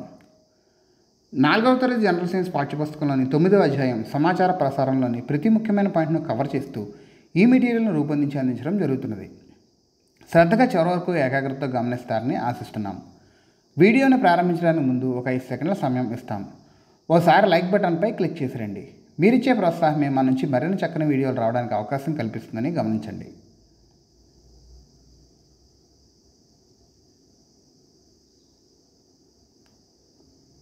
భావనలు, అనుభూతులను వ్యక్తం చేసే ప్రక్రియను భావప్రసారం అంటారు. భావప్రసారం 2 రకాలుగా జరుగుతుంది. 1 వ్యక్తిగత భావప్రసారం, 2 బహుళ సమాచార ప్రసారం. వ్యక్తిగత భావప్రసారం కోసం వివిధ పద్ధతులను ఉపయోగిస్తాం. పోస్ట్ కార్డ్, ఇన్లాండ్ లెటర్ ద్వారా పోస్టల్ సేవలను ఉపయోగించుకోవడం జరుగుతున్నది. ఈ పద్ధతి సర్వసాధారణంగా ప్రపంచవ్యాప్తంగా వినియోగిస్తున్న విధానం. ఒకరితో ఒకరు వ్యక్తిగత భావప్రసారం సౌకర్యం కోసం పోస్టల్ విధానం నెలకొల్పబడింది. భారతదేశంలో వేల కొలది పోస్టాఫీసులతో పోస్ట్ కార్డులు, ఇన్లాండ్ ఉత్తరాలు, పోస్టల్ కవర్లు ప్రజల మధ్య వ్యక్తిగత భావప్రసారం కోసం ఉపయోగపడుతున్నాయి. సాధారణంగా ఉత్తరంలో దాన్ని ఎవరికి చేర్చాలో వారికి సంబంధించిన చిరునామా వ్రాయవలసి ఉంటుంది. చిరునామాలో పేరు, ఇంటి క్రమ సంఖ్య, గ్రామము, మండలము, జిల్లా మరియు పిన్ కోడ్ వివరాలు ఉంటాయి. ఉత్తరం ప్రయాణంలో కింది దశలను దాటుకుని పోతూ ఉంటుంది. ఉత్తరం రాయట, పోస్ట్ బాక్స్లో వేయుట, పోస్ట్ మ్యాన్ ఉత్తరాలను పోస్ట్ బాక్స్ నుంచి తీయుట, చిరునామాలను అనుసరించి ఉత్తరాలను వేరు చేయుట, వాహనంలో వాటి గమ్యస్థానాలకు చేర్చుట, పోస్ట్ మ్యాన్ ద్వారా ఇంటి ఉత్తరాలను పంపిణీ చేయుట. దేశవ్యాప్తంగా ఉన్న ప్రతి పోస్ట్ ఆఫీస్కి ఇవ్వబడిన సంఖ్యే pin code. Pin postal index number. ఈ పిన్ కోడ్ను అడ్రస్ పైన రాయాలి. ఈ పిన్ కోడ్ సంఖ్య చిరునామా కలిగి ఉన్న ప్రదేశంను సులభంగా గుర్తించడానికి వీలయ్యేలా చేస్తుంది. కూల్ డ్రింక్ టిన్నులు, దారము, ఇనుప మేకు, సుత్తి ఉపయోగించి బొమ్మ టెలిఫోన్ను తయారు చేయవచ్చు. ప్రస్తుత రోజుల్లో మనం సమాచార ప్రసారం కోసం మొబైల్ ఫోన్లు, ఈమెయిల్స్ వాడటం జరుగుతున్నది. సమాచారం వేగంగా చేరవేయడం కోసం ప్రస్తుత కాలంలో విరివిగా ఉపయోగిస్తున్న పరికరం మొబైల్ ఫోన్. కాన్ఫరెన్స్ కాల్ ద్వారా 2 కంటే ఎక్కువ మంది ఒకేసారి మాట్లాడుకోవచ్చు. కాన్ఫరెన్స్ కాల్లో ఆడియో మరియు వీడియో కాన్ఫరెన్స్ కాల్స్ కూడా ఉంటాయి. అనేక రకాలైన యాప్ల ద్వారా గేములు, బ్యాంకింగ్ సర్వీసులు, ట్రైన్ టికెట్లు బుక్ చేయడం, బస్, సినిమా, విమానాలు కొనడం వంటి అనేక పనులను మొబైల్ ఫోన్ల ద్వారానే నిర్వహించడం జరుగుతున్నది. మొబైల్ ఫోన్ను ఉపయోగించే సందర్భంలో మొదటగా అవతల వారిని హలో లేదా గుడ్ మార్నింగ్తో పలకరించాలి. మీ పేరును వారికి తెలియజేయాలి. చెప్పండి, లైన్లో ఉండండి, తిరిగి కాల్ చేస్తాను వంటి పదాలను ఉపయోగించాలి. దగ్గు లేదా తుమ్ము వచ్చినట్లయితే కర్చీఫ్తో ముక్కును కవర్ చేయాలి. కాల్ పూర్తయిన తర్వాత ధన్యవాదాలు లేదా నైస్ టాకింగ్ టు యూ అని చెప్పాలి. అవతల వారి స్వరం సరిగ్గా వినిపించినప్పుడు సారీ అనాలి. ఒక కంప్యూటర్ నుంచి మరొక కంప్యూటర్కు పంపే సంక్షిప్త సమాచారాన్ని ఈమెయిల్ అంటారు. సూచనలు చేయడానికి, డాక్యుమెంట్లను పంపడానికి ఈమెయిల్స్ని ఉపయోగిస్తూ ఉంటారు. అంతర్జాలంలో సంధానించబడిన స్మార్ట్ ఫోన్, ల్యాప్టాప్, కంప్యూటర్లను ఈమెయిల్ కోసం వినియోగిస్తారు. బహుళ సమాచార ప్రసారం ఒకే సమయంలో పెద్ద సంఖ్యలో జనాభాకు సమాచారం అందించే మాధ్యమం. వార్తాపత్రికలు, టెలివిజన్, రేడియో బహుళ ప్రసార సాధనాలుగా ఉపయోగపడతాయి. వార్తలు, వివిధ వ్యాసాలు, ప్రకటనలు వంటి అనేక అంశాలను వార్తాపత్రికల్లో చూడవచ్చు.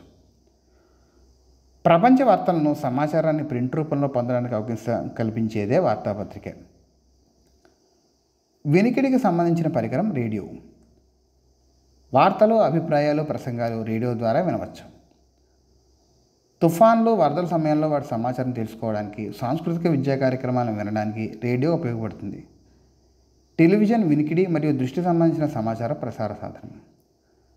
ప్రపంచంలో వార్తలను అప్పటికప్పుడే తెలుసుకోవడానికి ఉపయోగపడుతుంది.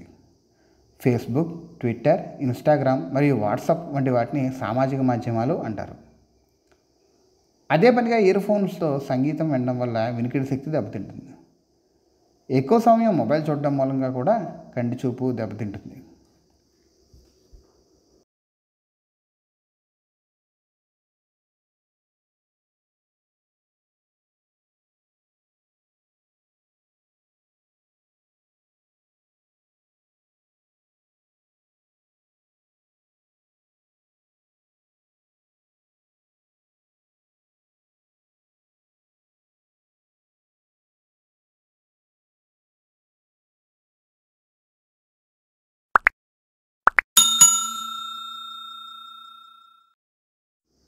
4వ తరగతి జనరల్ సైన్స్ చూసి వద్దాం.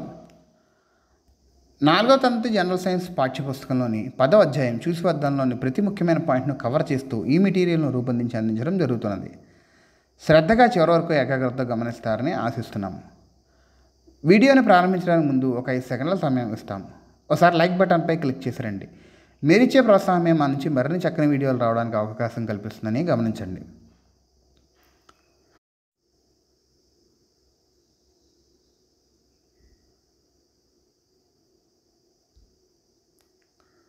పాఠ్యపుస్తకంలో ఉదహరించిన ముత్యాలు ఉండే ఊరు బండపల్లి, వారి అమ్మమ్మగారు ఉండే ఊరు పాడేరు. ఉగాది పండుగ రోజున ఉగాది పచ్చడి తినడంతో పాటు పెద్దల ఆశీర్వాదాలను తీసుకుని స్నేహితులు బంధువులతో సంతోషంగా గడుపుతాం. పండుగలు అనేవి వేరు వేరు రకాలుగా ఉంటాయి.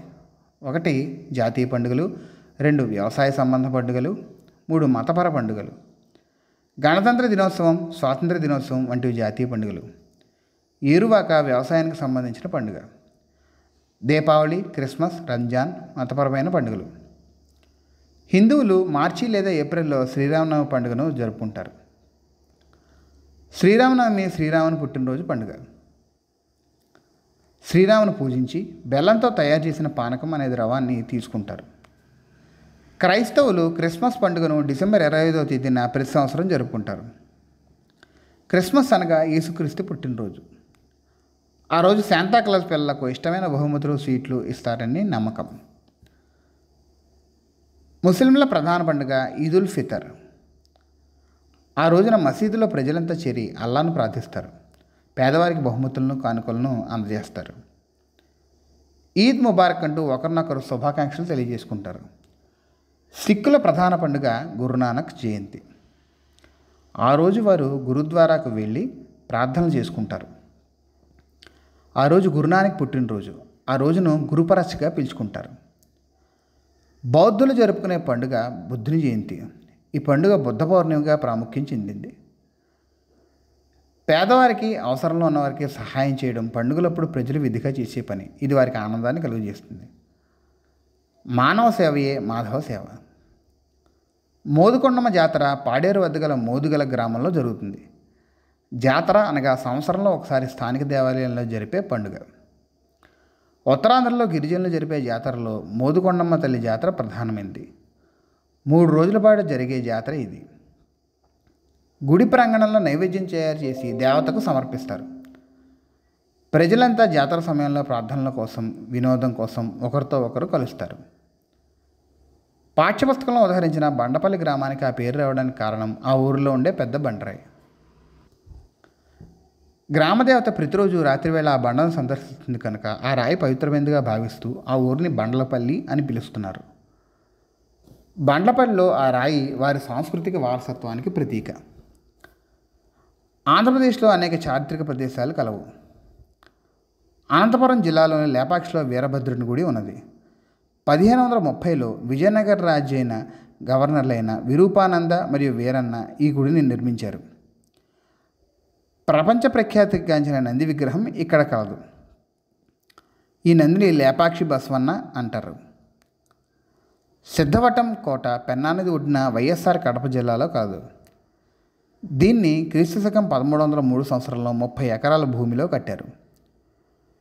కోటకు ఉన్న 2 ప్రధాన ద్వారాలు నిర్మాణపరంగా శోభాయమానంగా ఉన్నాయి. ఈ కోటను దక్షిణ కాశీకి ప్రధాన ద్వారంగా అక్కడి ప్రజలు భావిస్తారు. చంద్రగిరి కోట చిత్తూరు జిల్లాలో కలదు. ఇది యాదవ నాయకుల చేత 11వ శతాబ్దంలో విజయనగర సామ్రాజ్య పాలకుల ఆధీనంలో కట్టబడింది. కోటలో రాజ్మహల్, రాణిమహల్, చెక్ చెదరగొండ 300 సంవత్సరాలుగా ఉండడం గొప్ప విషయం. రోళ్లపాడు శాంక్చురీ పక్షి సంరక్షణ కేంద్రం కర్నూలు జిల్లాలో కలదు. బట్టమేక పెట్టకు రోళ్లపాడు శాంక్చురీ ఆవాసంగా ఉన్నది. Satish Dhawan Indian space research organisation ISRO Shri Potti Sriramulu Nellore జిల్లాలో కలదు. ఇది పులికాట్ సరస్సు దగ్గరలో సూళ్లూరుపేటలో నిర్మించబడింది. కృత్రిమ ఉపగ్రహాలను ఇక్కడ రాకెట్ల ద్వారా అంతరిక్షంలోకి పంపుతుంటారు. నేల పట్టు వద్ద పులికాట్ సరస్సుల్లో ఫ్లెమింగో పక్షుల శాంక్చురీ ఉన్నది. ఇక్కడ ప్రతి సంవత్సరం ఫ్లెమింగో పండుగ నిర్వహించడం జరుగుతుంది. మోటుపల్లి కాకతీయుల కాలంలో నిర్మించబడిన ప్రసిద్ధ నౌకాశ్రయం. ఇది ప్రకాశం జిల్లాలో కలదు. 11వ శతాబ్దంలో ప్రసిద్ధ నావికులు పోర్చుగీస్ దేశస్థుడైన మార్కోపోలో ఈ పోర్టును సందర్శించడం జరిగింది. గంధము, ముత్యాలు, లోహము, పట్టు, మిరియాలు, దంతం వంటివి ఈ పోర్టు నుండి అన్ని దేశాలకు ఎగుమతి అయ్యేవి. శిథిలావస్థకు చేరిన అమరావతి బౌద్ధ స్తూపము గుంటూరు జిల్లా అమరావతిలో కలదు. అమరావతి, ధరణికోట రెండు ఆంధ్ర శాతవాహనుల రాజధానులు. శాతవాహనులు బౌద్ధ మతాన్ని అనుసరించి అనేక స్తూపాలను నిర్మించారు. కొండపల్లి కోట కృష్ణా జిల్లాలో విజయవాడకు దగ్గరగా కలదు. ముసునూరు నాయకులు ఈ కోటను కట్టించారు. 1370లో ముసునూరు నాయకుల పతనం తర్వాత కొండవీడు రెడ్డిరాజులు ఈ కోటను ఆక్రమించారు. కొండపల్లి గ్రామం కొండపల్లి బొమ్మలకు ప్రసిద్ధి చెందింది.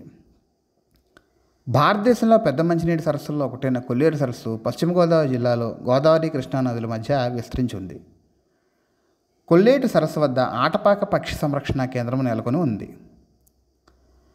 కొల్లేరు సరస్సు విస్తీర్ణం 673 చదరపు కిలోమీటర్లు. ఈ పక్షి సంరక్షణ కేంద్రం పెలికాన్లు, సైబీరియా కొంగలు, పెయింటెడ్ స్టాక్స్ అను వలస పక్షులకు సంరక్షణ కేంద్రం. కోరింగ వన్యప్రాణి సంరక్షణ కేంద్రం తూర్పుగోదావరి జిల్లాలో కలదు. భారతదేశంలో విస్తరించిన మడవడవుల్లో రెండవది అతిపెద్దది. ఈ ప్రదేశంలో అనేక రకాల మడచెట్లు 120 కన్నా ఎక్కువ సంఖ్యలో పక్షి జాతులు ఉన్నాయి. మడ ఆవరణ వ్యవస్థ సముద్రం లేదా మహాసముద్రంలో నది కలిసే ప్రదేశం. విశాఖపట్నం జిల్లా అరకులోయలోని అనంతగిరి కొండల్లో బొర్రా గుహలు కేంద్రీకరించబడి ఉన్నాయి. 705 మీటర్ల పొడవున 80 మీటర్ల లోతుకు విస్తరించి ఉన్న ఈ గుహలో భారతదేశంలో లోతైన పెద్ద గుహల్లో ఒకటి. ఈ బొర్రా గుహలు సున్నపరాయి నిక్షేపాల మధ్య ప్రవహించిన గోస్తని నది కారణంగా ఏర్పడ్డాయి. బొబ్బిలికోట విజయనగరం జిల్లాలో కలదు. 19వ శతాబ్దంలో ఈ కోట నిర్మించబడింది. దీనికి దగ్గరలోని మట్టికోట 1757లో బొబ్బిలి రాజులకు మరియు విజయనగర రాజులకు మధ్య జరిగిన బొబ్బిలి యుద్ధంలో నాశనమైన తర్వాత అదే పేరుతో తిరిగి నిర్మించబడింది. ఇక్కడికి దగ్గరలోని గొల్లపల్లికి చెందిన సర్వసిద్ధి వడ్రంగుల చేత ప్రసిద్ధ బొబ్బిలి వీణ తయారు చేయబడుతుంది. తేలినీలాపురం మరియు తేలుకుంచి పక్షి సంరక్షణ కేంద్రం శ్రీకాకుళం జిల్లాలో కలదు. ప్రతి సంవత్సరం సుమారు 3000 సంఖ్యలో పెలికాన్లు మరియు పెయింటెడ్ స్టార్క్ పక్షులు సైబీరియా నుంచి ఈ గ్రామాలకు సెప్టెంబర్ నుండి మార్చి నెల వరకు సందర్శిస్తూ ఉంటాయి. మన ప్రశస్తమైన సంస్కృతి వారసత్వ సంపదను చూసి మనం గర్వించాలి. గొప్పదైన ఈ సంస్కృతి మనం పరిరక్షించి మన తర్వాత తరాలకు అందించాలి.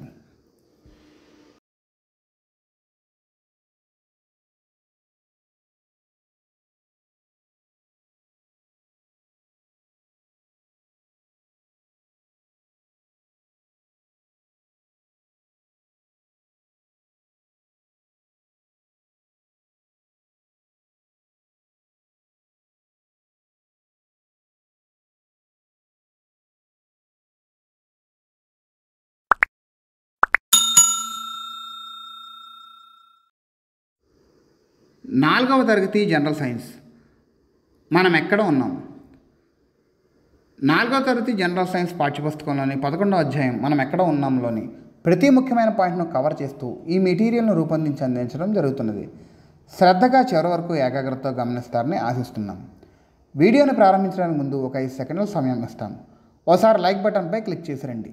మీరిచ్చే ప్రోత్సాహమే మా నుంచి మరిన్ని చక్కని వీడియోలు రావడానికి అవకాశం కల్పిస్తుందని గమనించండి.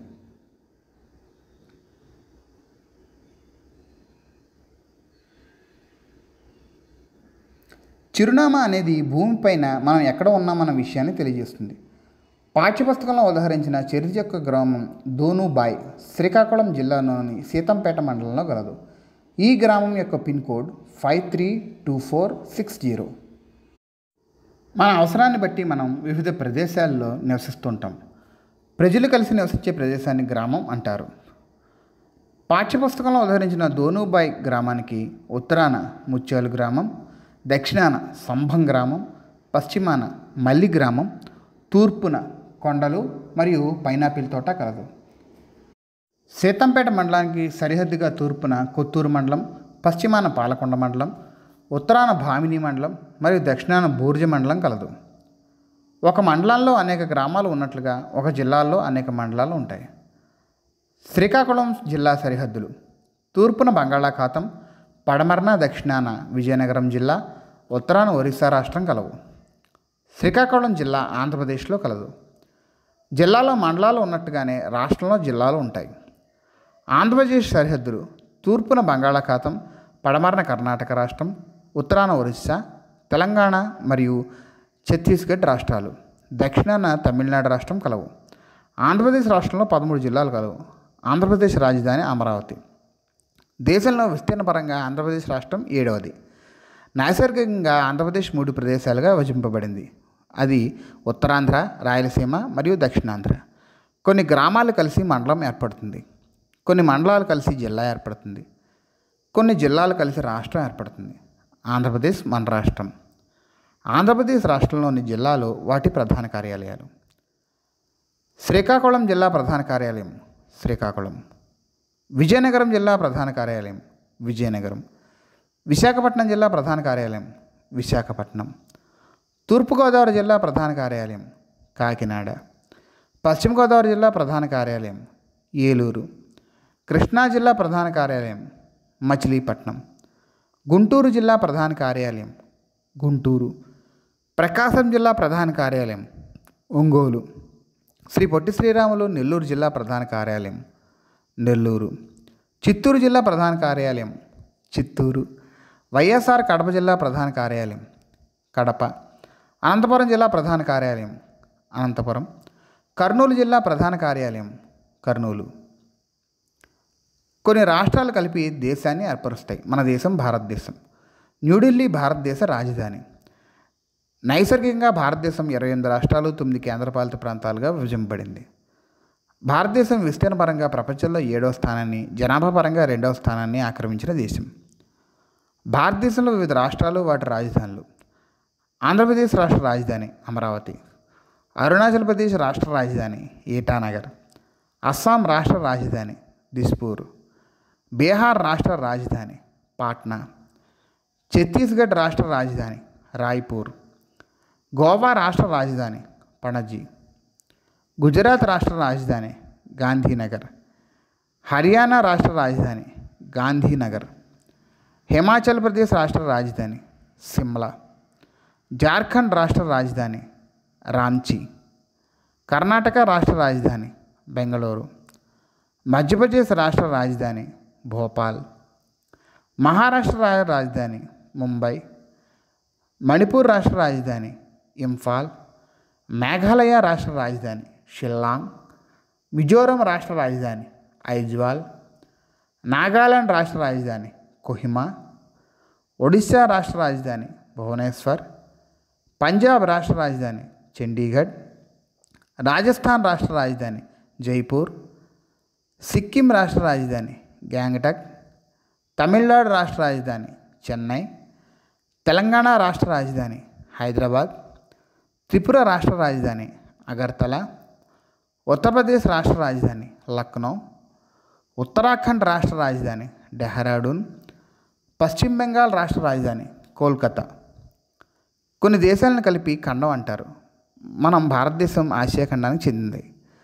మొత్తం భూగోళం 3 వంతుల నీటితోనూ 1 వంతు భూభాగంతోనూ ఉంది. భూగోళంపై ఉన్న మొత్తం భూభాగాన్ని 7 భాగాలుగా విభజించారు. వీటిని ఖండాలు అంటారు. ఖండాలన్నింటితో కలిసి భూమిని ప్రపంచం అంటున్నాం. ఆసియా, ఆఫ్రికా, ఆస్ట్రేలియా, ఐరోపా, ఉత్తర అమెరికా, దక్షిణ అమెరికా మరియు అంటార్కిటికా అనేవి భూమిపైన గల ఖండాలు. అతిపెద్ద ఖండం ఆసియా కాగా ఆస్ట్రేలియా ఖండం అతి చిన్న ఖండం. దక్షిణ అమెరికాను పక్షుల ఖండం అని పిలుస్తారు. భూగోళంపై గల జలభాగాన్ని 5 భాగాలుగా విభజించారు. వీటిని మహాసముద్రాలు అంటారు. పసిఫిక్ మహాసముద్రం, అట్లాంటిక్ మహాసముద్రం, హిందూ మహాసముద్రం, ఆర్కిటిక్ మహాసముద్రం మరియు దక్షిణ మహాసముద్రం అనేవి 5 మహాసముద్రాల పేర్లు. మహాసముద్రాలన్నింటిలో కల్లా పసిఫిక్ మహాసముద్రం బాగా లోతైంది. భూమిపైన అమెజాన్ వంటి బాగా దట్టమైన అరణ్యాలు, హిమాలయాల వంటివి ఎత్తైన పర్వతాలు, సహారా వంటి విశాలమైన ఎడారులు, పసిఫిక్ వంటి గొప్ప లోతైన మహాసముద్రాలు ఉన్నాయి. భూమి యొక్క భౌగోళిక నిర్మాణం ఇలా ఉంటుంది. ఇల్లు, గ్రామము, మండలము, జిల్లా, రాష్ట్రము, దేశము, ప్రపంచము, సౌర కుటుంబం, భూమి. భూమి తన చుట్టూ తాను తిరుగుతూ సూర్యుని చుట్టూ కూడా తిరుగుతుంది. భూమి తన చుట్టూ తాను తిరగడాన్ని భ్రమణం అంటారు. ఒకసారి పూర్తిగా తిరగడానికి భూమికి 24 గంటల సమయం పడుతుంది. భూమి సూర్యుని చుట్టూ తిరగడాన్ని పరిభ్రమణం అంటారు. భూమి పరిభ్రమించడానికి 365 1/4 సమయం పడుతుంది. భూమి యొక్క చలనం రాత్రి పగలకు కారణమవుతుంది. భూమి సూర్యుని చుట్టూ కూడా తిరుగుతుంది. తాను గుండ్రంగా తిరుగుతూ సూర్యుని చుట్టూ తిరుగుతూ ఉన్నప్పుడు సూర్యునికి ఎదురుగా ఉన్న భూభాగంలో పగటిపూట ఉంటుంది. సూర్యునికి ఎదురుగా లేని ప్రదేశాల్లో రాత్రిపూట ఉంటుంది. భారతదేశంలో పగటి సమయంలో, అమెరికా దేశంలో రాత్రి సమయంగా ఉంటుంది. సుమారు 12 గంటల తేడా ఈ రెండు దేశాల మధ్య ఉండడమే దీనికి కారణం. చంద్రుడు ప్రతిరోజు తన ఆకారాన్ని మార్చుకుని కనిపిస్తూ ఉండటాన్ని మనం గమనిస్తుంటాం. నక్షత్రాలు గుంపులుగా ఒక ఆకారంలో అమరి ఉండటాన్ని కూడా మనం గమనించవచ్చు. ఈ ఆకారాలను నక్షత్ర కూటమి లేదా నక్షత్ర రాశి అంటారు.